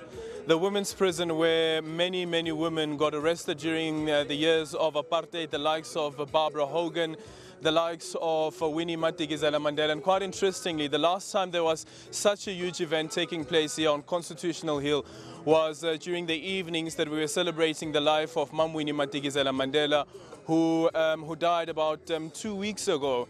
And today is something different. And on the other side of the prison, you see a visual of the Constitutional Court, and it's quite a poignant thing that this is the Constitutional Court. It's a court that has the interest of this country at heart, quite specifically using the rule of law and the Constitution that's celebrated across the globe as one of the best constitutions. But here's something quite interesting, though, is the number of sponsors that you see here. Look at some of these sponsors. We have the NBA that is here among some of the sponsors. The NBA, which is among some of the sponsors that are here celebrating the life of Nelson Mandela. And it's not the first time that they're part of this project. They have been part of this project for a couple of years. I understand that this year as well, they'll make an announcement of a game that will be played in the USA, and all the proceeds from that game will go to projects supporting what Nelson Mandela stood for. Sir, thank you so much for joining us this morning. Just quickly introduce yourself and tell us about why the guys from the NBA decided to be part of such an initiative. My name is Kita Matungulu. I'm a director at NBA. We are very excited to partner with the Nelson Mandela Foundations because evidently Nelson Mandela was an icon, a leader of the world, So for us, as a National Basketball Association, partnering with the Nelson Mandela Foundation is very important.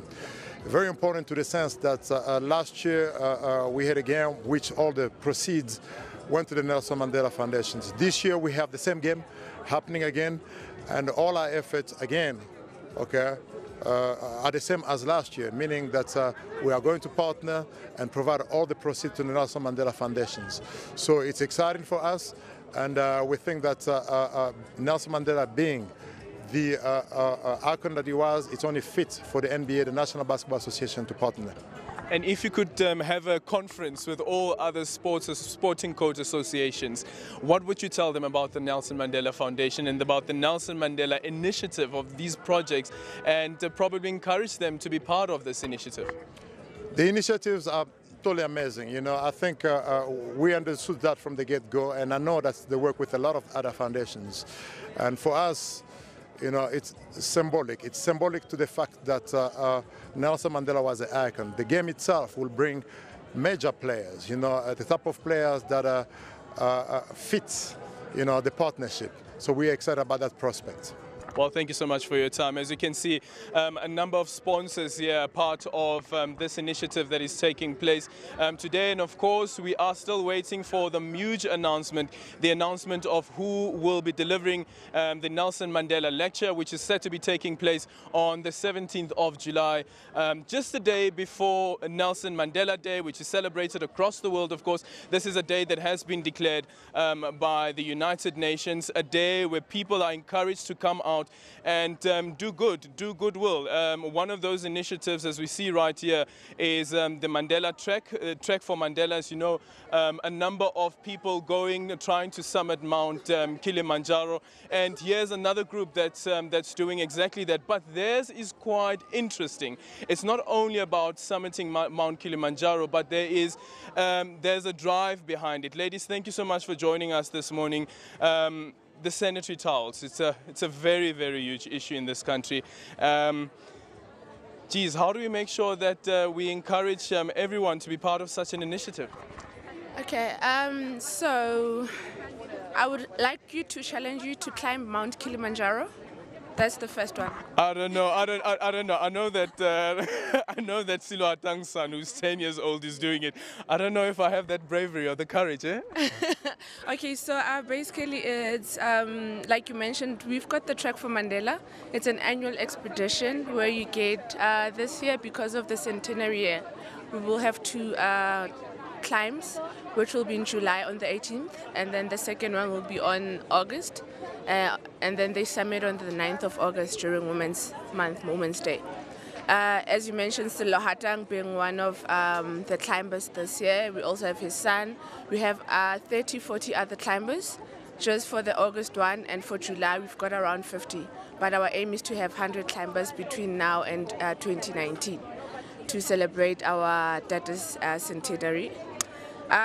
We've got another program which is the Caring for Girls, and this is how we, obviously when the trekkers go up the mountain, they're doing this for the cause, which is the Caring for Girls, We provide sanitary towels to children, girls in particular. It's rural areas, we've got different kinds. It's your rural, your urban, and we work with different stakeholders as well. Well, thank you so much, ladies, and all the best. It's an initiative that I really am interested in, this issue around sanitary towels. Sign you up also. With you. I'll come, I'll do my best. Well, as you can see, some social issues also around this drive of Nelson Mandela Day, as we celebrate Nelson Mandela Day, and all these different initiatives of celebrating this icon who is Nelson Mandela, who not only cared about his country, but quite importantly about young girls as well. Mama, thank you so much for joining us this morning. I like the shocking orange, one of my favorite colors, but there's a deep message behind this. Absolutely. So EDCON, in partnership with UN Women, launched this wonderful campaign called Edgar's Unite.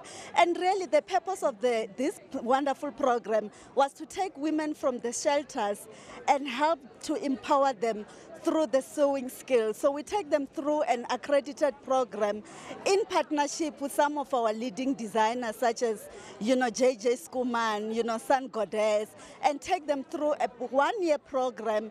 And what I like about it is that you actually incorporate them into our EDCON supply chain as well. So some of them are working now and some of them have started their own businesses as well. A strong message, though, that I see with with the placards here as well, the issue around violence. Absolutely. So that's why we've partnered with social development. So we do have ladies from the shelters who've run away from their homes to go and seek refuge in the shelters. And we felt that it was critical for us to make sure that we bring them in and make sure that they become financially independent and get out of the shelters. And just finally, the message that you're trying to drive home, the issue around how do we ensure that we end violence against women and girls? For us, I think it's quite critical to ensure that we partner with some of those leading, organizations that are fighting against gender-based violence. And for us, we believe that gender-based violence should not only be discussed during Women's Month or in November, but that's something that we need to discuss on a daily basis. But what is critical is to ensure that we do have integrated model in place that addresses the ecosystems and make sure that these ladies from the shelters become financially independent. Well, thank you so much. Quite a great initiative here, as you can see, from EDCON.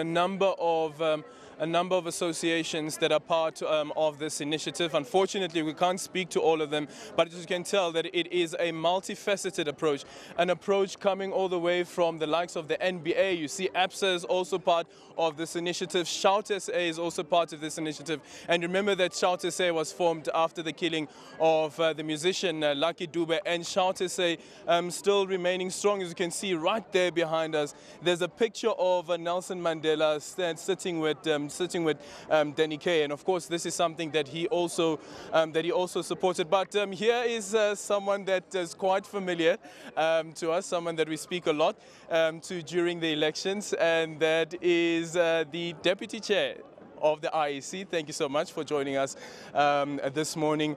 Why is this so important? It's very, very important because the election of Mr. Mandela in 1994 as the first democratic president ushered in a period of peace and democracy in our country.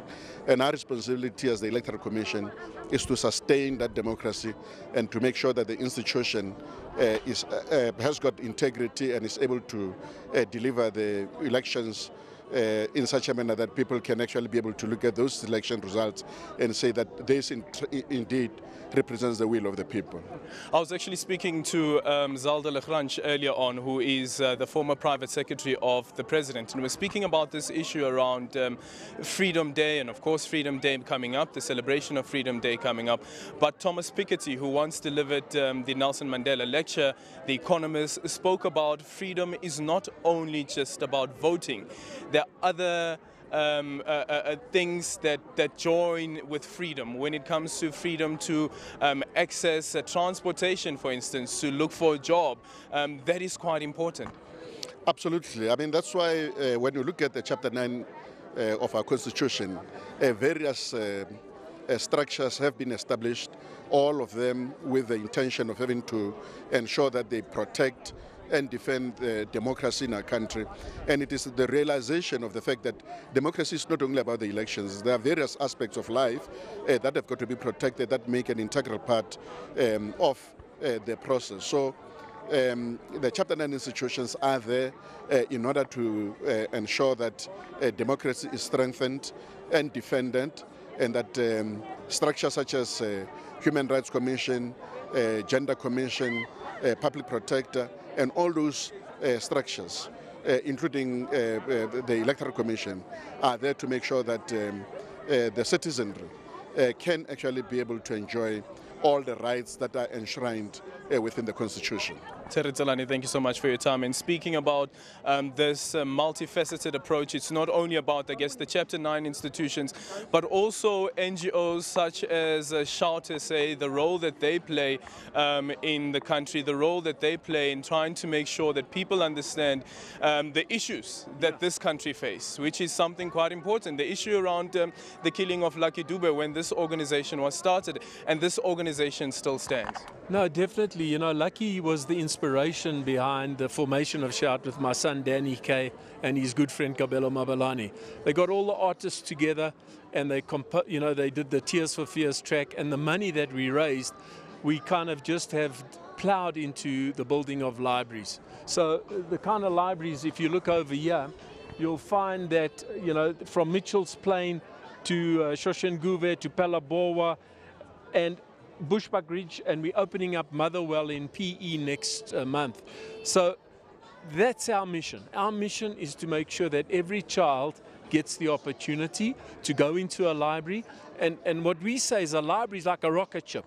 It takes them away from all the pain in their community. And it's only the poorest communities that will qualify for one of these libraries. And this is quite important because you see even the basic education department have their own drive around encouraging children to read.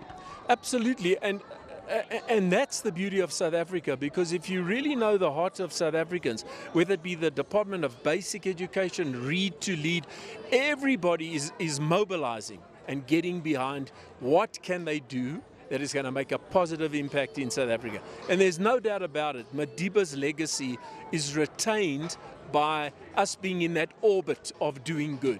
So I'm just so happy to be here today, Aldrin, that we can see the fruits of his 100th birthday and how we're going to continue his legacy. And seeing so many organizations being part of this, whether it is the NBA, whether it's ABSA, whether it is the Track for Mandela, where you have these ladies who have come together to try and provide free sanitary towels to young girls who have been refused access to go to schools, being denied to go to school because when they go through that period of the month. 100% accurate. And that is why I believe it was important for us to be part of this celebration. Our focus area is education. Their focus area may be hunger. But if, as a collective, and that's what we are about in South Africa, you know, the headlines kind of speak about the bad in our country. But look at, I mean, you've gone around here, right? And you've actually interviewed a lot of folks. Just look at what they're all doing. And if you just kind of can take that equity of goodness and build on it, this is, our country's in for, well, for me, there's no country in the world like this. Because when we decide as South Africans that we are going to eradicate poverty, when we are going to eradicate hunger, when we are going to make sure that every South African is literate, watch this country rise. Well, definitely, we'll continue to watch this country rise, and especially now that we celebrate the 100th centenary, the centenary of Nelson Mandela's birth this year.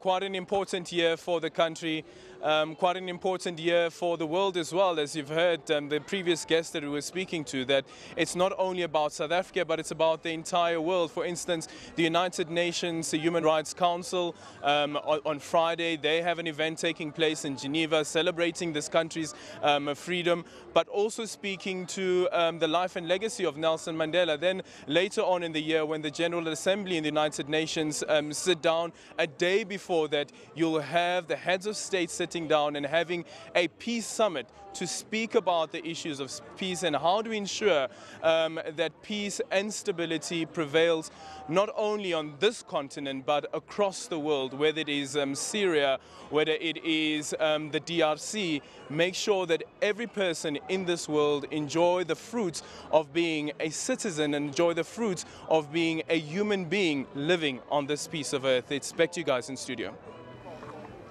Definitely. Thank you very much for that, Alton Samper for SABC News. Taking you through that prelude of the build-up to that announcement of the keynote speaker for the 100 centenary celebrations in honor of Utata Madiba. Let's take a listen to some of the clips of the previous keynote speakers of the Nelson Mandela lecture.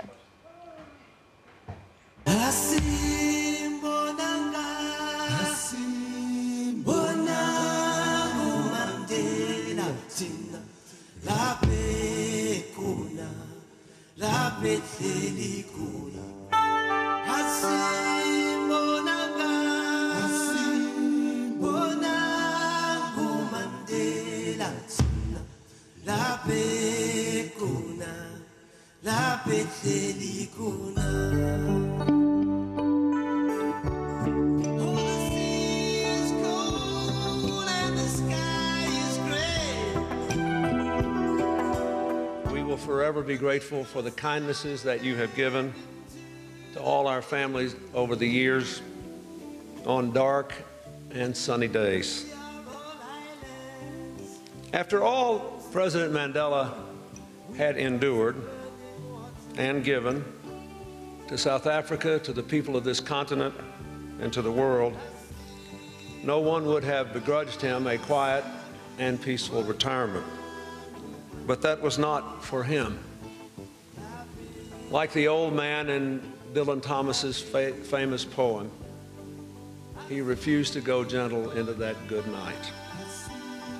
Yet neither did he rage against the dying of the light. Instead, he simply soldiered on, raging instead against injustice and leading us toward the light, toward protecting the environment, reducing poverty, inspiring young people to civic service, resolving conflicts in Africa and the world over, fighting AIDS, and most important of all, reminding us every step of the way that the most difficult changes in life involve changing ourselves from the inside out.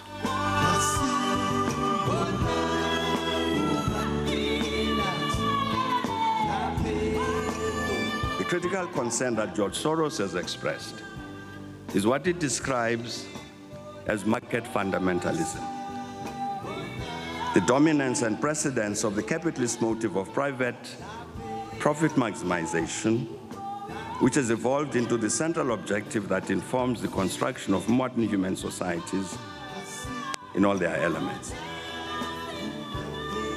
Nothing can come out of this except the destruction of human society, resulting from the atomization of society into an agglomeration of individuals who pursue mutually antagonistic material goals.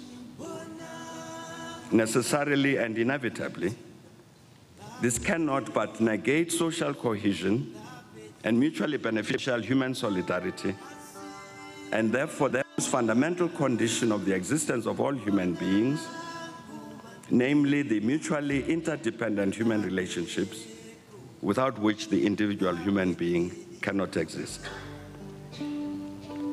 I'm arguing that whatever the benefit to any individual member of our nation, including all those present in this hall, to defeat the tendency in our society towards the deification of personal wealth as a distinguishing feature of the new citizen of the new South Africa. With some trepidation, advisedly assuming that there is the allotted proportion of hardened cynics present here this evening, I will nevertheless make bold to quote an ancient text which reads in Old English, "Go to the ant, thou sluggard. Consider her ways and be wise. And having no guide, overseer, or ruler, provideth her meat in the summer, and gathereth her food in the harvest. How long wilt thou sleep, O sluggard? When wilt thou arise out of thy sleep? Yet a little sleep, a little slumber, a little folding of the hands to sleep.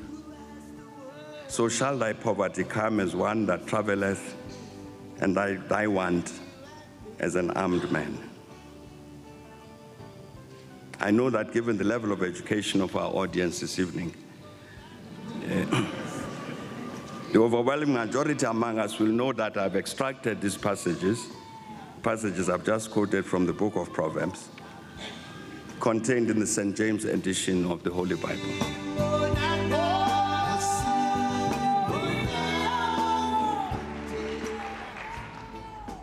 Still, for some reason, he persists in calling me boss. For years, whenever I would call him, he would say, "My boss. How are you, my boss?" I would reply, "How can I be your boss?" "And how do you respond when your hero calls you boss?" He would say, "Secretary General of the UN, you run the world." Of course, as he knows, I never did run the world. Now I don't even run the UN. I am merely, as you heard, a village elder. And still he persists. I think he's teasing me. But then he has always been like that. You see it in his expansive smile. Nelson Mandela may be the most gentle, good-humored. He is also one of the strongest. We all know about his courage, tenacity, which saw him through 27 years in prison and saw South Africa through the end of the apartheid and a difficult but successful transition to freedom. The world has seen how deeply he believed in freedom, human dignity, and the right of the individual to fulfill his or her dream. And in our work together, I have been privileged to see how determined he can be in pursuit of those ideals. We admire you, President Mandela, for returning justice and democracy to your country, South Africa, and in doing so, for becoming an aspiration for Africans and for peoples the world over. You have taught us that if one believes in compassion for humanity, we can all make a difference.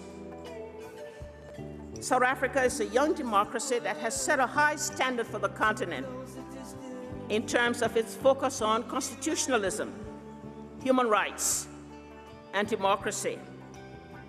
In preparation for its democracy, South Africa made strides in institution creation, including enshrining a constitution with an ambitious and far-reaching human rights agenda, and establishing the Chapter 9 institutions, namely the Human Rights Commission, Youth Commission, and Gender Commission. As part of the democratic process, South Africa strengthened the media and ensured freedom of information. This country, your country, has led the way in establishing principles for an effective parliament, a fair and transparent judiciary, and a transformed legal system.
Technology is used for both positive and negative.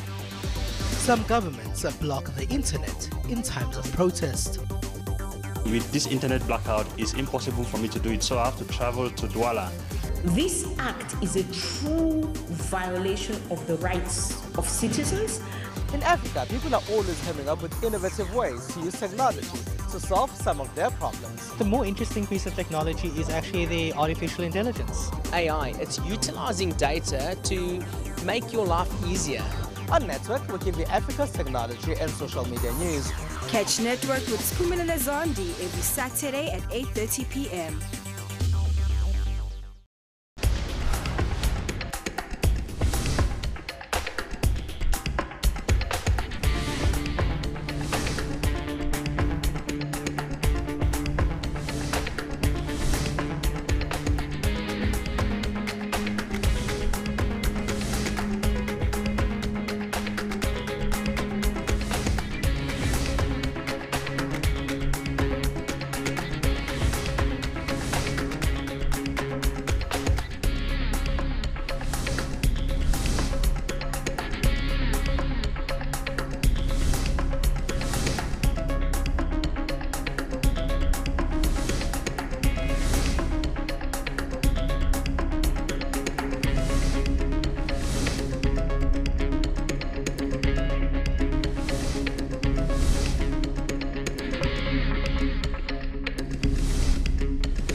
A calm but tense Freiburg this morning following overnight protests. Meanwhile, those arrested for unrest elsewhere in the province last week are due in court.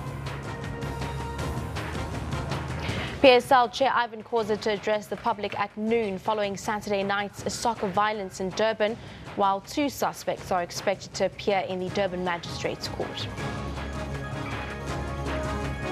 The Nelson Mandela Centenary campaign is being launched in Johannesburg, with the keynote speaker expected to be announced this morning. They closed the spaces we wanted to use in the first half. Really, tactically, they were on song. But in the end, the second half was really much better, where we tweaked things here, a little bit here and there, halftime. But we have to be realistic as well. The red card, of course, gave us the advantage to be able to get the goal. Later in sport, Maritzburg United coach thanks a red card and applauds players' focus as the team make history for the club by making the Nedbank Cup final for the first time. Very good morning to you and welcome to Newsroom. I'm Shante Yankee. So coming up this hour, we give you the prelude into that announcement of the keynote speaker for the Nelson Mandela lecture. We'll also be giving you updates regards to the protests taking place in the Northwest, as well as news from the African continent. Belen Kirtley is standing by with all your sporting highlights. Very good morning to you, Belen. You good? Very well. Thank you, Shante. Good to be with you, and good to be with you at home. We'll be bringing you a comprehensive look at what's been happening in your sports world, as well as a look at the upcoming press conference with the Premier Soccer League at the Parktown offices, where the chairman of the PSL, Dr. Ivan Khoza, is due to address the media following the mayhem on Saturday night at Moses Mabhida. That's due to get underway at 12:30, but we'll bring you a preview here on Newsroom and a full sports update at 1:45 the top of the hour. First though, Shantae's got your top story.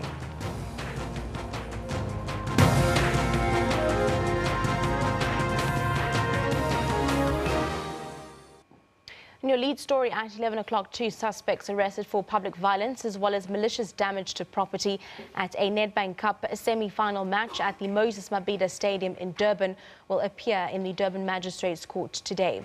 Please be warned that the following visuals show the violence at the stadium. Well, 18 men were injured when Kaizer Chiefs fans invaded the pitch after the Amakhosi lost 2-0 to Free State Stars on Saturday. 5 of the 18 men who were injured were admitted to hospital for treatment. The extent of the damage is still to be assessed. Police say more arrests are imminent. The chairperson of the Premier Soccer League, Ivan Khoza, will address the media at midday today. Well, the successful hosting of the 2010 FIFA World Cup brought a tourism gain to South Africa. The international sporting spectacle gave the Rainbow Nation an impressive new look on the international stage. But the scenes that unfolded over the weekend at the Durban Moses Mabhida Stadium may have put a dent on the country's image as a football-loving nation. On Saturday night, chaos erupted at the venue. Angry fans invaded the pitch following Kaizer Chiefs' loss to Free State Stars. How could these violent scenes that were beamed on television screens and posted on social media have an impact on South Africa as a tourist destination? Earlier, I spoke to Unathi Sonwabile Enama, a tourism lecturer at the Tshwane University of Technology. Flabbergasted, disappointed. I mean, the level of security in the stadium, the conduct of the fans. I mean, there's no other way to look at it. I mean, this is a form of homegrown terrorism because they did not just beat up the fans. They didn't just also beat up the security.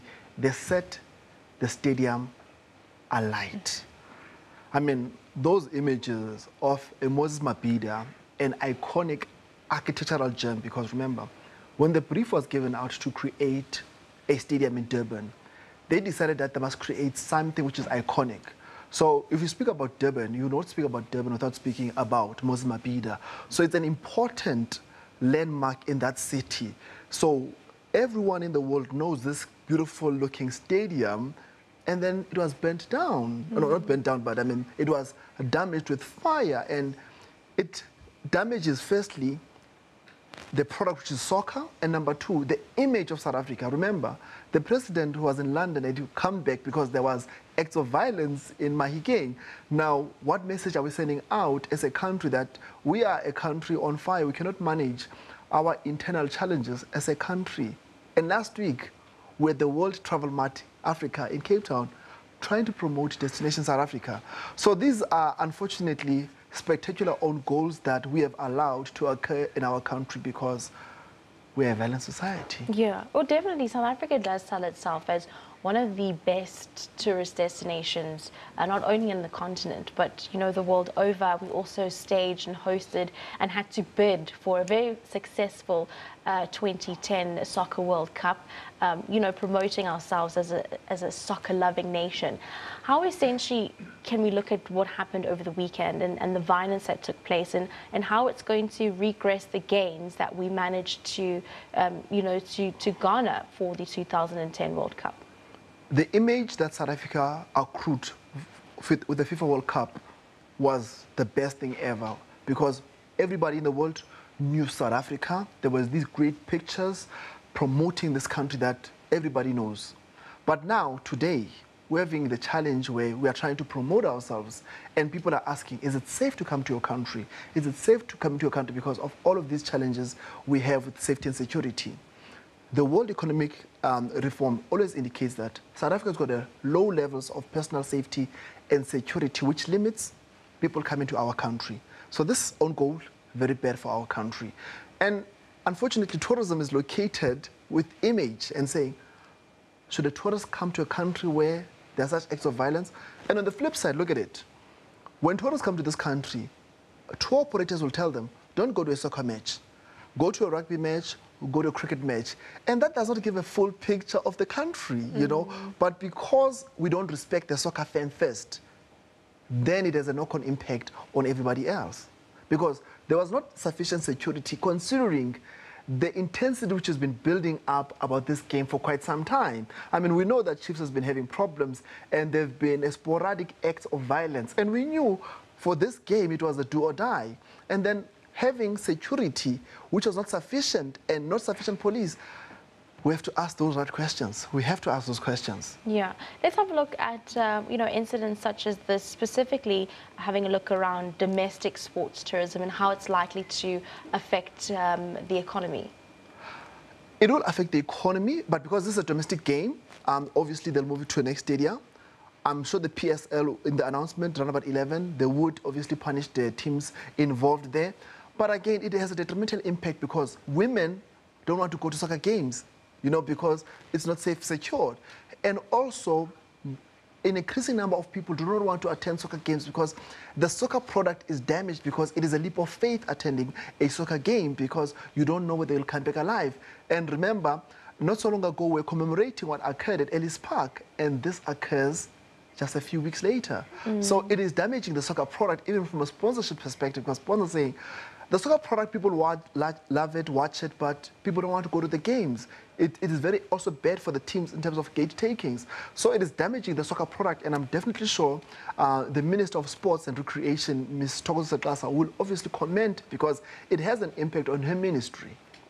And from an international spectrum, you know, social media doesn't help. You see these images being replayed over and over and over again. And, you know, now the international community has also seen, you know, the horrific images and visuals that we've seen. How and where do we start to repair the damage? How do we do damage control, essentially? I don't think we must do damage control. I think we must do the right thing. We must protect the South African fan who goes to the stadium first. We will not need to do damage control if we protected the fans and we protected each and every citizen that goes to watch a sporting event. So our loyalty firstly starts with treating our citizens with the integrity that they deserve. So the soccer product is damaged because the soccer authorities in this country don't care about the fans, because when the last whistle was done for 2010 World Cup, we regressed to what was before the World Cup. You know, because in the past, World Cup, you buy a ticket, it gives you a seat. After the World Cup, we forgot about that. It did not matter. So we don't need to do damage control. We need to do the right thing for our fans. And that is the responsibility that resides with the PSL and obviously the Ministry of Sports and Recreation. This is bad for Brand SA. And remember, this stadium we're speaking about was going to be the epicenter of the Commonwealth Games that South Africa tried to bid for. Well, Mahikeng is on edge today as 23 suspects arrested during riots in the northwest capital last week appear in court. The municipality is cleaning up the damage done during the unrest. Protesters are demanding that Premier Supra Mahmudelo step down. Unrest spread to Vryburg overnight. Here's an update. The aftermath of the siege on Mahikeng. Furious residents held the northwest capital hostage, demanding its first citizen, Premier Supra Mahmudelo, step down. Businesses and schools were shut down, healthcare at hospitals severely disrupted and property damaged. Amongst those impacted, foreign nationals, many of whom owned small businesses across the city. An NGO, the Muslim Community Camp and the Department of Social Development have stepped in to help hundreds of displaced foreigners with food and shelter. We need clothes and we don't have a food. Even today, I don't know how many people they arrestment, and half people they get food, other one we don't get any food. We are not for politics here. We just come here to survive our life, but we don't know how we are continuing now because we have lost everything. After 3 days of running battles, relative calm set in over the weekend. But will it hold? The learners and the residents and everybody will be safe even tomorrow, because we spoke to the SAPS this morning. They'll be there to protect our people. There's no one who's going to be harmed. There have also been protests and looting in other parts of Northwest, prompting the provincial police to put their forces on high alert. As the police will continue to monitor the situation, even in Mabato, although the situation has calmed a bit, we will still be there. We deploy our members, because in situations like this, it can be quite now, but then anything can also happen within an hour. The Mahikeng campus of the Northwest University has also decided to suspend classes. Monday's graduation ceremony at the institution has also been postponed. Nicolene Smallman, SABC News, Mahikeng. Well, protests over the removal of Northwest Premier Supra Mahmudelo have spread to other areas in the province. Violence erupted overnight in Vryburg in the northwest, south of Mahikeng. Well, police used rubber bullets to disperse protesting community members. Earlier, we spoke to SABC's Selwane Kakao from Taung Hospital. What we know so far is that it's been relatively quiet over the weekend in Mahikeng as well as this morning, but we've got various teams there keeping an eye on the situation. Right now, like you rightfully said, we are coming live to you from outside the Taung District Hospital, where residents of Taung have gathered. They're going to march, saying that there's various issues or challenges that the hospital is facing, such as being unable to access medication and health services in general. But we're going to speak to some of these residents who have joined the march to hear from them what these issues are. Okay, first I'm going to speak to Ndate over here. Ndate Peter, okay, thank you very much. Sir, please tell me, the challenges Salona with this hospital, what are those challenges? Yes, yes. Rona ba ga itse di challenges tsa rona di dintsi thata gobane hospital sa rona sa re thusa mara se re thusa ka bokong ke gopola nako engwe ngwana a tlile hospital ba mona di nomoro ba ra phone gore a tle go tsaya dilo and then ha mo le mo le teng a tswa re le ditse ba tsa kgone go mo thusa mara se mo hospital straight le mo clinic mara ya affect hospital be ba ra tle go di tlhola mo be ba re mele mo haiso kwa le mo ga eyo re safari le jalo today jalo yana ke tlile fa ka taba ya go tla go dira lekwalo la ngwana la tatudi ya ngwana o re tlogetseng ka weekend ka Saturday so yaanong ke lebogetse la ka re ke tsene ka mo gare and then go re kgone go kry thuso e wa fela mo di tlhareng gone ra sokola ra safara ke a leboga. All right, he's also just alluding to the fact that I just spoke about right now, that shortage of medication is a big problem. He's saying that often they come here but they are unable to receive medication. Another resident who's going to speak to us quickly is this gentleman over here. Sir, if you can also just add on to the challenges also that you guys are facing from this hospital. What are those challenges? Ke a go leboga mme ke batla go raya na ke re le baagi ba Taung ka kakaretso re na le mathata ka bookelo jo bo kahano ga rena dingaka ga rena baoki bagolo ba rona ba tshaba le go tla bookelong ka gore se se diragalang mo ke se batho bontsi ba se bitsang slagpale batho ba admitilwe mo bookelong jwa rona ga ba kgone go boa because ga ba kry tirelo e siameng ya booki le ha o ka ela mothoko wa ela tlhoko mothoko gaufinyanela ka mo mojeng wa ka mono ke clinic o ka fitlhela le gore drain ya teng e taboga mo pele ga batho ba gata metsi a drain go ankga go leswe mare ha o ka ela tlhoko gape go gongwe mo ditlhareng tse di ka fatse go tletse di ambulance tsa buthelezi tse leng gore ke tsone tse di tsang madi a rona di a isa go gong gore sa itseng gore di kae ke batla go ra puso e kere re mahuma pelo ra itse gore o bone o le seklatla o godile o le seklatla o tla shwa o le seklatla re kopa gore o dire sengwe hela se se botlhale gangwe hela mo botshelong jwa gago o pagologe mo boeteleding pele jwa Northwest ke a leboga. Okay, just tell us in short also on what basis are you calling him that? Ke buisiwa se yana ke gore maikarabelo ga yo mo go ene jaaka ile moeteledi pele wa naga kampo moeteledi pele wa province ya rona ya Northwest. Okay, there in short, the residents are telling us that the issues that they have or the challenges they have with this hospital includes, of course, like we said, shortage of medication. Resources have also been highlighted as a challenge, and also shortage of staff.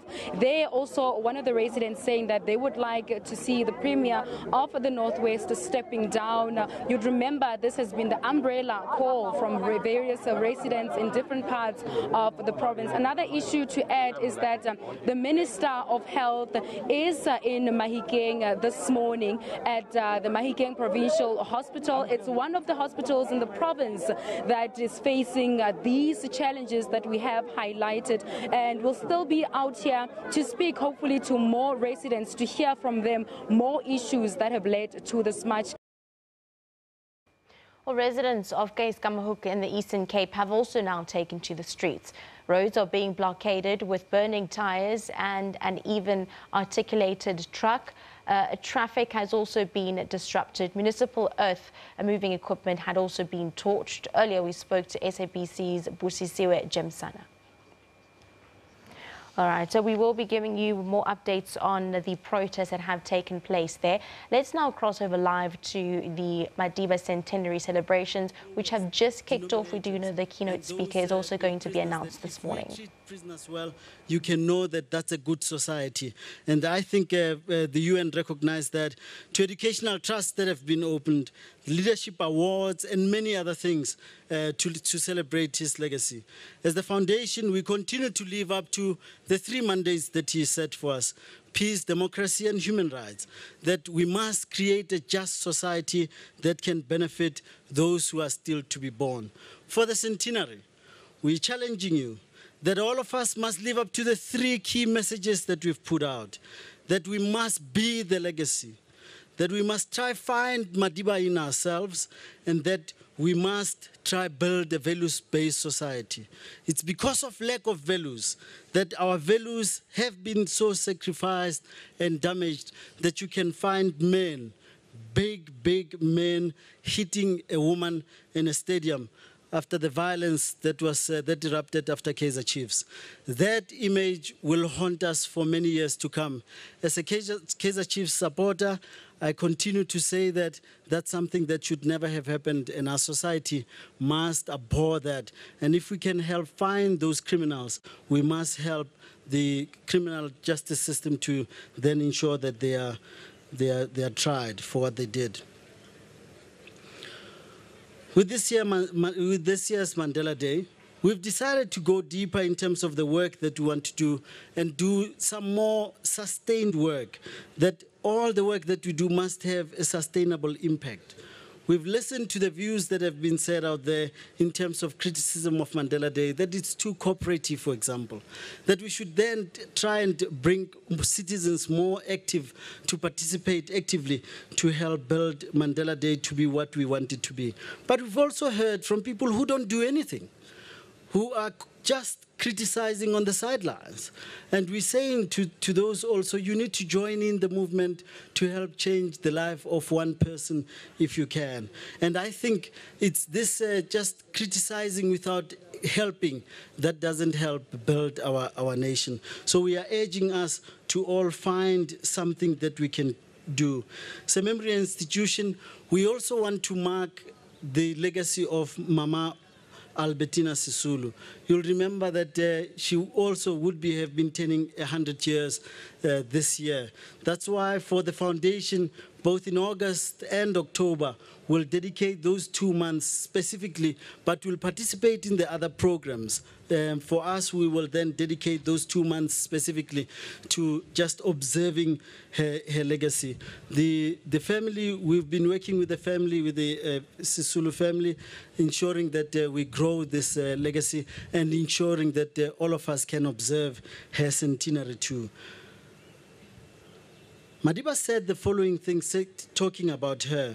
In 1996, I want to quote Madiba saying, Mama Sisulu personifies the demanding years known as the Roaring 50s, including the march to the Union buildings, whose 40th anniversary will celebrate later this year, because he was speaking in 96.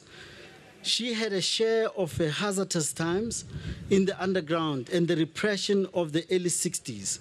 She was always available to the Young Lions during the 1976 uprisings. When the UDF was formed in 1984, she was an automatic choice as a core president. For all this, she was dragged before the racist court over and over again. Today, she is laying a firm basis for our young democracy and for reconstruction and development as an MP. We salute you, Madiba says. You belong to the category of people we cannot do without. And I think in line with Madiba said, we all have to then observe this legacy and ensure that every day we try and bring the struggles of women forward. This year, as you know, very recently, 2 weeks ago, we launched one of the struggle giants of our struggle, being Mama Winnie Madikizela Mandela. We'll always remember her. We'll always love her, and we'll always ensure that her legacy is not just being used to try and undo other legacies, but rather to try and complement many other legacies. Similarly, we owe it to her legacy to never forget her sacrifices and to mirror her tireless dedication of service to the promotion of equality for all. I want to remind us of what Bishop Mpumlwana said, in fact, in this very place, being the Constitution Hill, that Madiba is what he called the ambassador of hope on the other side, the ancestor of hope on the other side. And he called Mamwini the ancestor of civil activation, of civil action, that all of us must try and be proper active citizens who can then try and observe this legacy. For Mandela Day, we want to, like we did previously, call on you all to ensure that we take action against poverty. We seek to create this in honor of Madiba's centenary. For as long as we're still talking about 25% of our children going to bed hungry, that we talk about 25% of children of 0 to 6 years old not being in any ECD institution, and that we're talking about 26% of young South Africans, 1 in 4 South Africans struggling with, rather suffering from stunted growth. We cannot rest as a nation. That's why poverty is at the core, fighting poverty is at the core of the work that we want to do for Mandela Day. Some of the actions that we have, as you'd remember, and I go back to Mamwini, that on the 9th of this month, we would have launched what would have been 100 to 100 days of Madiba's birth. We then decided to turn that into Mamwini's birth memorial, rather. So it was after we turned this into the memorial that more people then came forward and asked us that we should share a common understanding of what the campaign goal is, being taking action against poverty. That we share the messaging of Mandela Centenary, as I have said, being the legacy, that we all try and find a Madiba in ourselves, and that we also try and build a values-based society. That we'll continue to share the branding opportunities that are there for us to grow the legacy, but that we will work towards the global celebration on the 18th of July in honor of Madiba's year of service. As the foundation, we will urge you to be part of this exciting global project. We should remember Madiba's words when he said, "Our struggle for freedom and justice was a collective effort. Mandela Day is no different." In other words, for us to defeat the kind of social problems that we have, we all have to put a hand and contribute.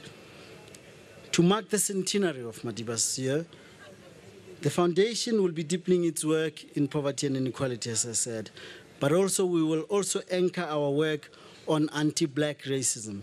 You'll remember that racism remains one of the big issues that we're dealing with as a country. The Atlantic Fellows for Racial Equity program, which was launched last year to help facilitate research into work required to lift racism off societal structures, will continue this year. In fact, tomorrow we'll be hosting the cohort of American scholars who will be here, with whom we will be building this program. We hope this work will help South Africa and the world deal with structural and institutional racism. In 2018, the foundation will note the following events for the campaign. You'll be able, if you come to the foundation, you'll be able to visit our exhibition, which is titled Unthreading Madiba. And this unthreading is meant to suggest two kinds of unthreading, that we keep undoing the legacy of Madiba, but that we must also continue to interrogate the legacy of Madiba. That we don't give you just a straitjacket to say this is Madiba as we should accept him. And all of us must continue to contribute to understanding and to keeping this legacy alive that way. We also recently hosted the first Nelson Mandela Debate Challenge in partnership with Simon, which saw a team from Limpopo win this competition. No, KZN. I see the people from KZN saying no. So sorry, it was KZN that won the campaign. But what we are trying to do with these young people is that we're encouraging each one of them to look at Madiba's legacy today. How is it helping me to understand my society today? Was Madiba a sellout? Did he give too much? in terms of understanding the legacy. And all these things they brought forward, and we encourage young people to continue to have these dialogues. Of course, with the utmost respect to the legacy that we also hold dear, because that's the sign, a symbol of our own humanity. We will continue to host the various dialogues and our dialogue program. Our aim is to ensure that we bring about meaningful change in terms of fighting inequality. There's several books that will be coming out this year. The first one being I Remember Nelson Mandela, which will be coming out next month. And it's aimed at ensuring that the humanness of Madiba, his humility, come from people who saw him, worked with him, and understood his legacy. So look out for the book as it comes out. But there's a few other books that we'll be releasing, including one with Madiba's letters from prison. We have also catered for musicians who will then be celebrating the legacy. We are aware that Madiba's family will also be hosting a few concerts. Government will announce in due course a concert that they will host in South Africa. I think it will be in November this year. So that will be something that we'll then continue to then observe. But as the foundation, we've also catered for what is called the Baseline Africa Music Festival. That is an annual event that takes place here at Baseline, and we will give you more details as they become available. Another project that will be, I'm just mentioning a few. I can see that those who have projects are now looking at me saying, I hope mine is coming soon. Ntatem Somi, don't worry. Even though it might not be mentioned here, we are aware of it. So the Shave to Remember is another one project that we'll be doing, which will be about bringing back that line. Remember the line that Madiba had way back in the 50s, 60s. You remember that line? I saw women have now reintroduced it. Some of it goes that way. It's not straight. But we're not saying it should be straight, by the way. You're going to walk out of here and say, that's not the real thing. It remains a line.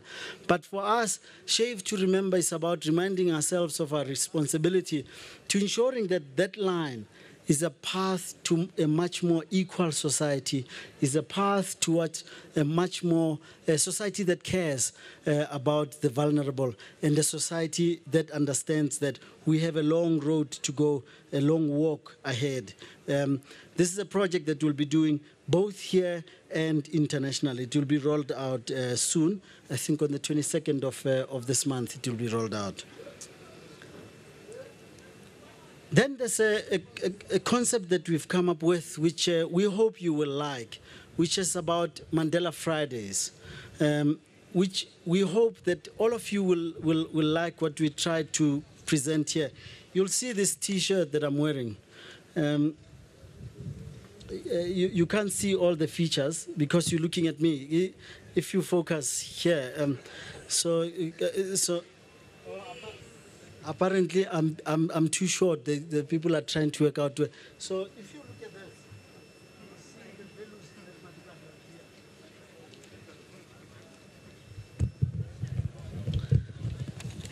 had.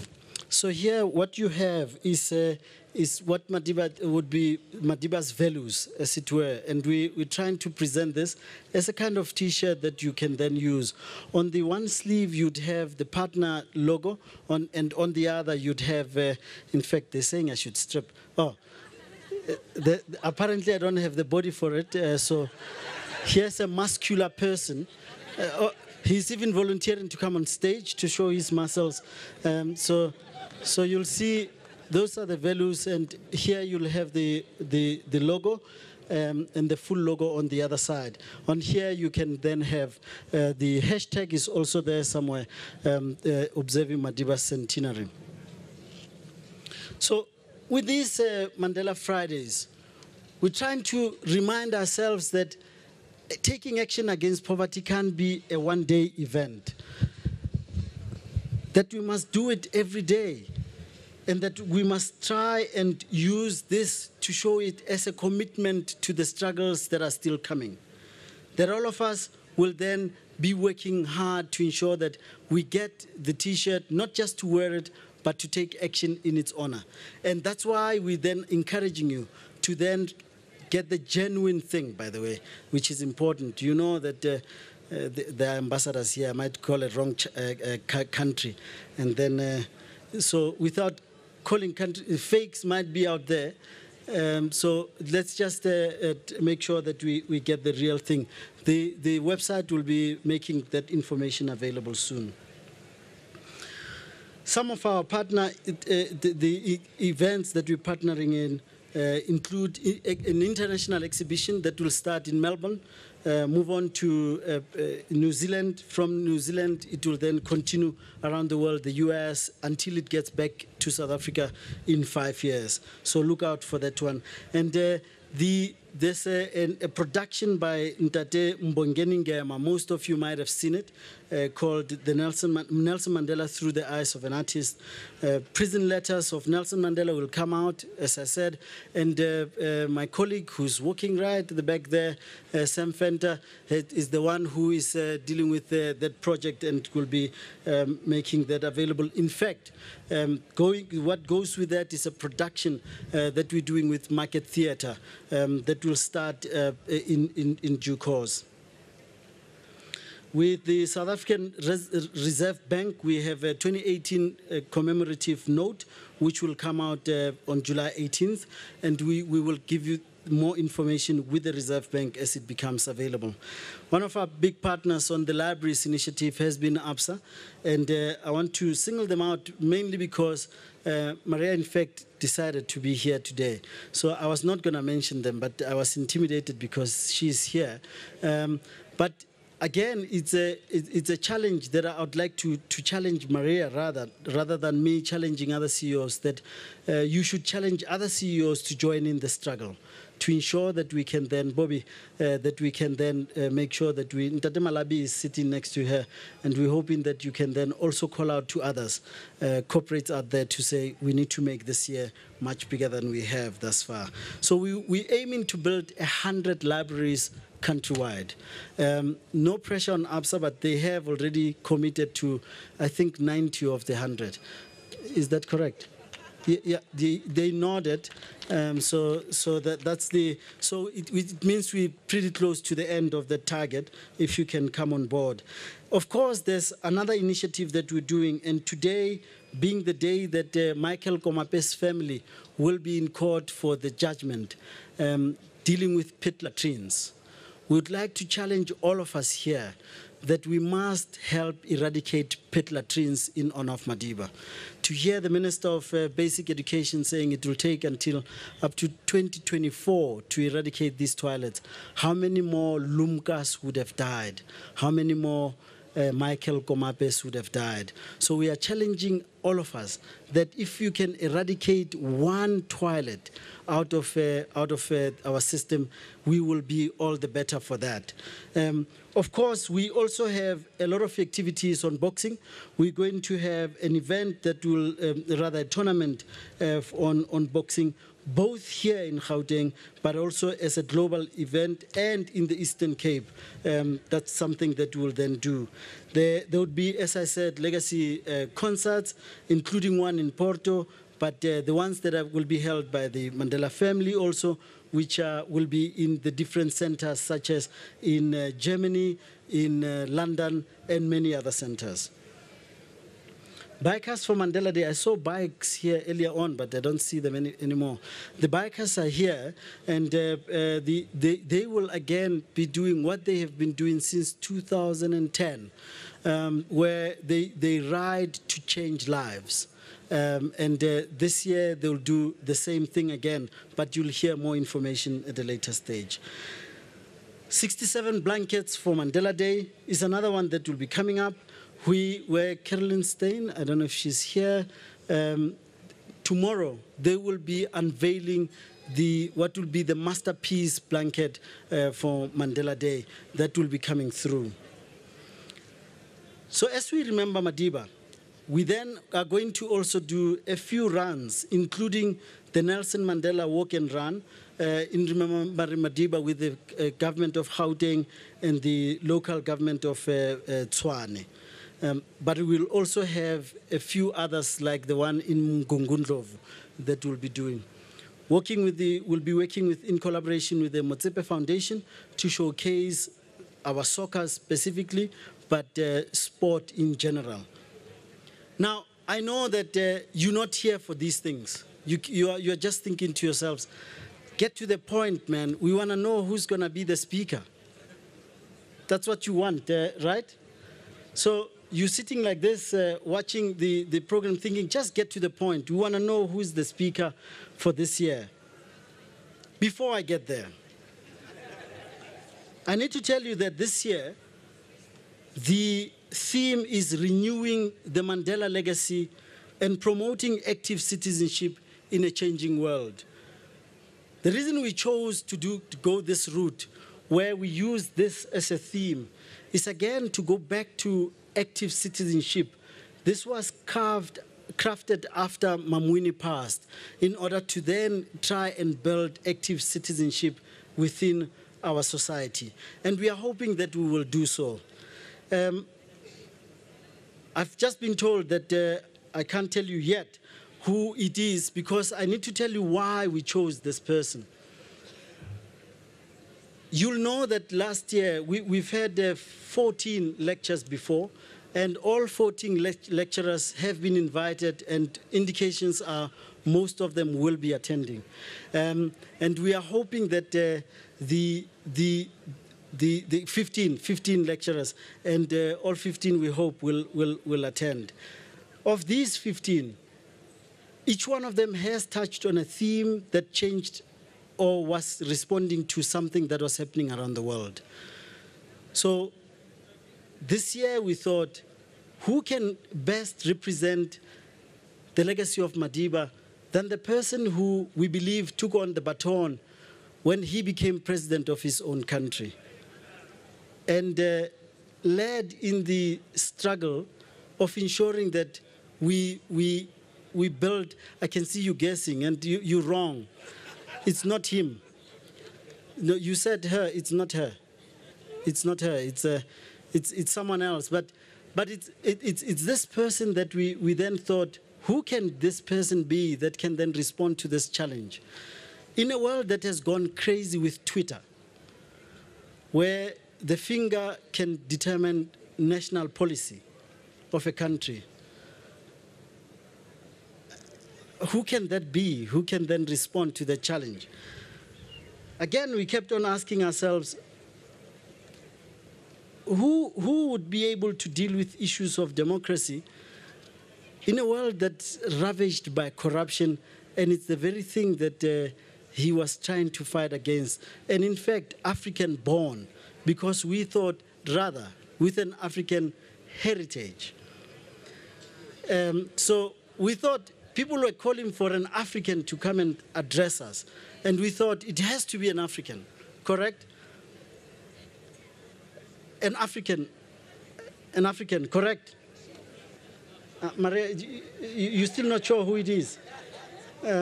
So we thought this person should then be the person who can then address this issue of democracy. He won the Nobel Peace Prize, thereby joining about seven previous speakers who got the Nobel Peace Prize.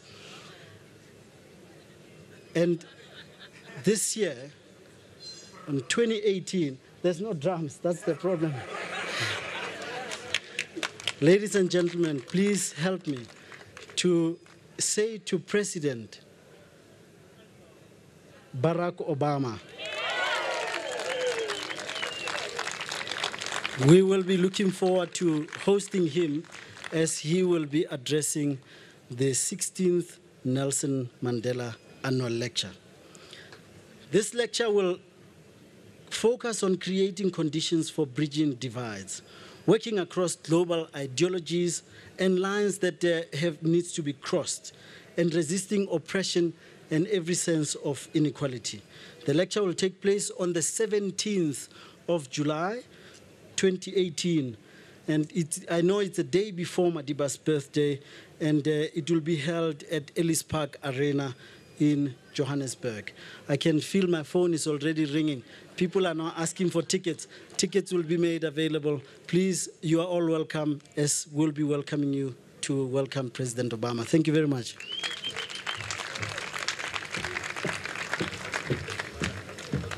Thank you so much. Another round of applause. Can we act excited a little bit more? This is good news. This is good news. The African son is coming home, and he is here to commemorate 100 years, which is a long time. How many of us are going to live to 100? I don't see any ladies. This is very concerning. I think I'm going to live to 150. I'm not ready to, head on over to the other side. But yes, it's exciting. On the 17th of July, 2018, we will be seeing every single one of you. Please spread the word. Please make sure that the world is listening, that we are about to really change the narrative and drive this legacy by being the legacy. And that's something that's, I think, is so important, that it's not just about Mandela Day. It's not just about, picking up a paintbrush and that's it, and just going home and forgetting about it. And well, there you have it. The secret is out. It is the former president of the USA, Barack Obama, who will be delivering the 16th annual Nelson Mandela lecture that is set to take place on the 17th of July, as indicated that will be happening at the Ellis Park Hall. We will be there as the SABC, so we'll be bringing you that lecture and all the events leading up to that lecture that will be happening on the 17th of July. And quite interesting listening to Silo Atang speaking about in a world where policies are determined by Twitter, or determined through Twitter. And on the other side of that, while this could have been a shade being thrown at the current president of the USA, Donald Trump, you look at the former president of the US, Barack Obama's tweet, which has broken the records, which is still a record-breaking tweet, is a tweet where he quoted former President Nelson Mandela, and he said, "No one is born hating another person because of the color of his skin or his background or his religion." That tweet was liked 4.5 million times and retweeted 1.8 million times. And this insert that has been compiled by Show and Bryce Peace, our correspondent in the US, really speaks to that, speaks to about this theme as well, the theme around bridging the divide. Just take a listen. The two former presidents met only once in person, a chance meeting in 2005 in Washington, when then little-known Barack Obama, the junior senator from Illinois, was allowed to pay Madiba a short courtesy call at his hotel. Obviously, the two first, I would assume that it holds a special weight for Obama and a special significance just because he's delivering such a significant speech on the continent of Africa, right? I remember when he spoke at Nelson Mandela's funeral and trying to contextualize, so many of us grew up seeing apartheid, making some parallels and connections to what was going on in the United States, but sort of seeing apartheid symbolized in one great man. In somewhat similar ways to Dr. King in the United States, Nelson Mandela symbolized struggle, perseverance, dedication, freedom, uplift, all of these adjectives that really encompass a complicated nation. Born in Honolulu, Hawaii in 1961 to Ann Dunham, a white woman from Wichita, Kansas, and a Kenyan father, Barack Obama Sr. The future president would spend 4 years in early childhood living in Indonesia with his mother and her second husband. He would attend both Columbia and later Harvard University, where he graduated magna cum laude in law in 1991. He worked as a community organizer and a law professor in Chicago, later elected to the Illinois State Senate, then the United States Senate. Hello, Chicago! And his crowning achievement of being elected the first black president of the United States in 2008, a trajectory that took most political observers by surprise. Who is Barack Obama in your view? I always said that Barack Obama was like Superman. He's from everywhere and nowhere, right? And for Americans, you can put all of your racial hopes, dreams, fears, anxieties on this one particular person. And he came at a distinct moment where that worked. Oh, yeah. This historian speaks to the moment in time, much like Madiba, that Obama's inauguration represented to so many.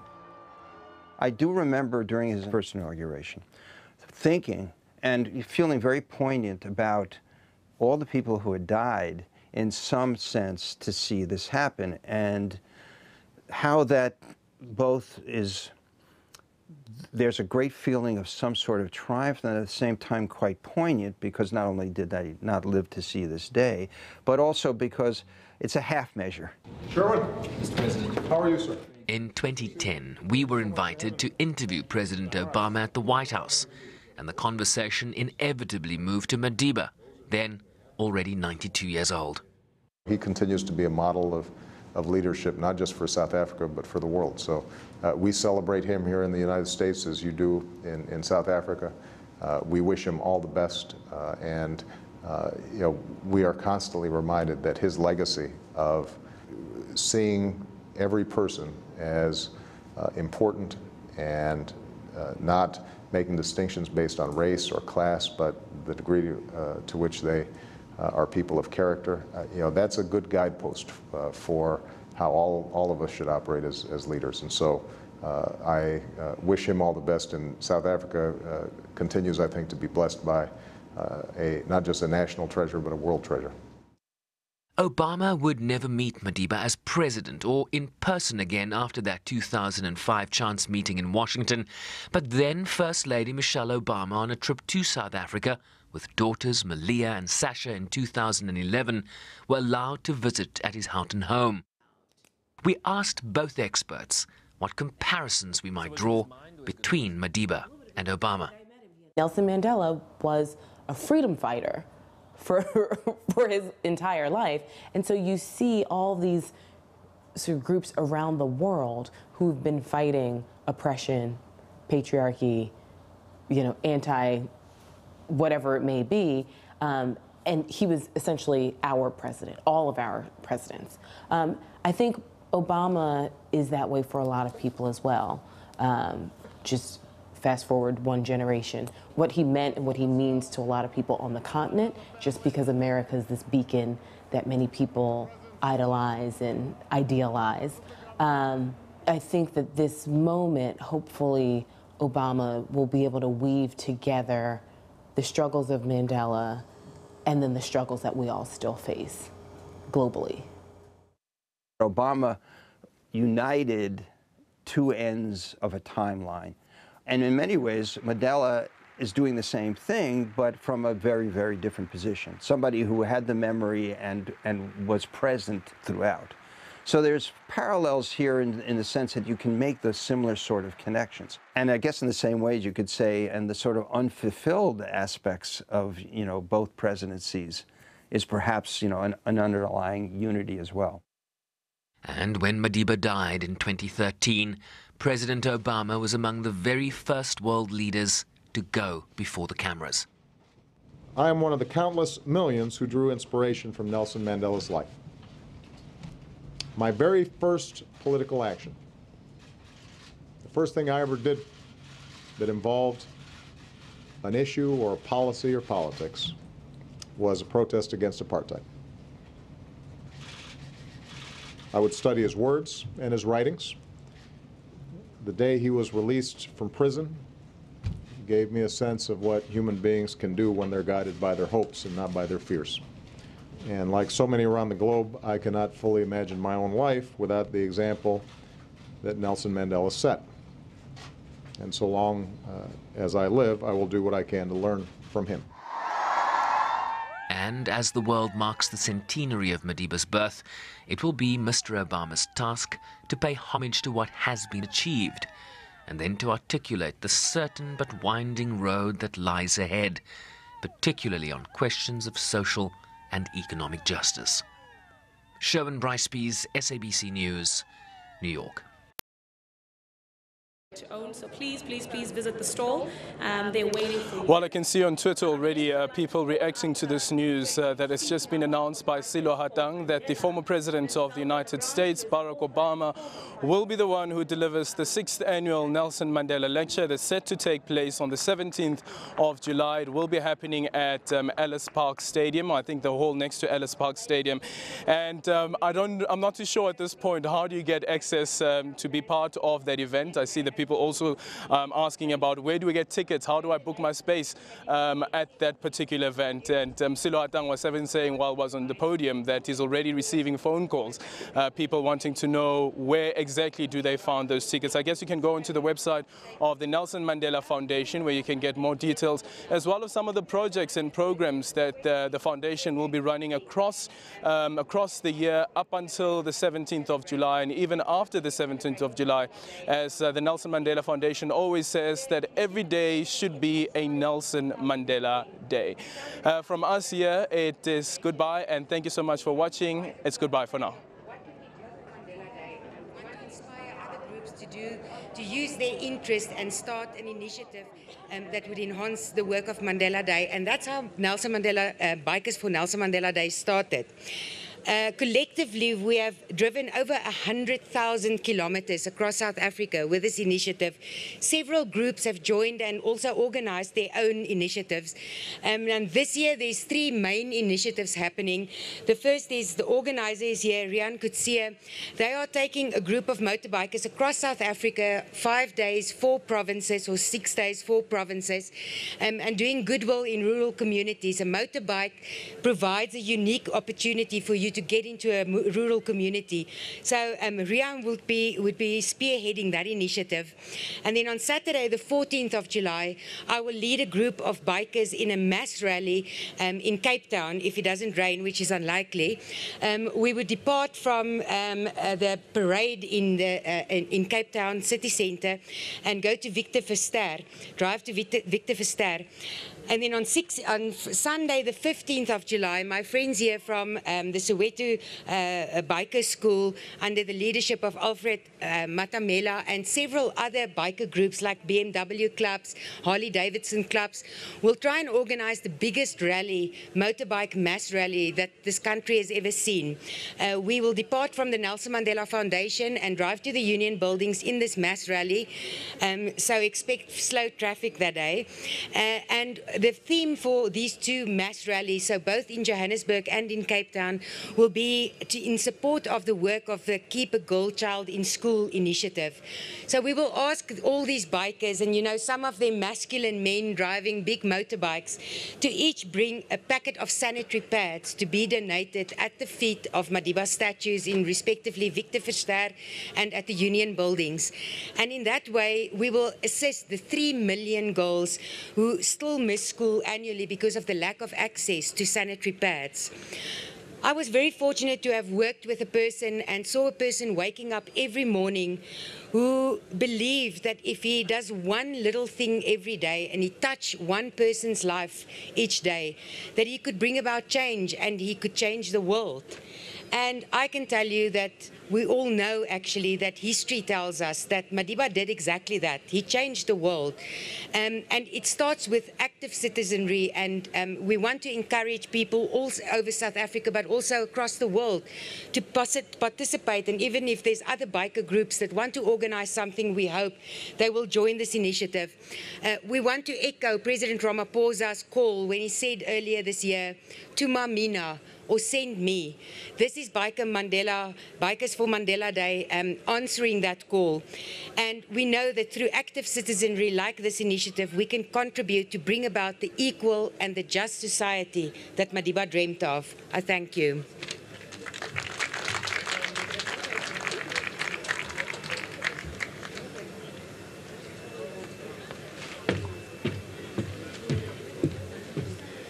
Thank you so much, Ms. Zelda. I definitely might need a helmet. I'm afraid of riding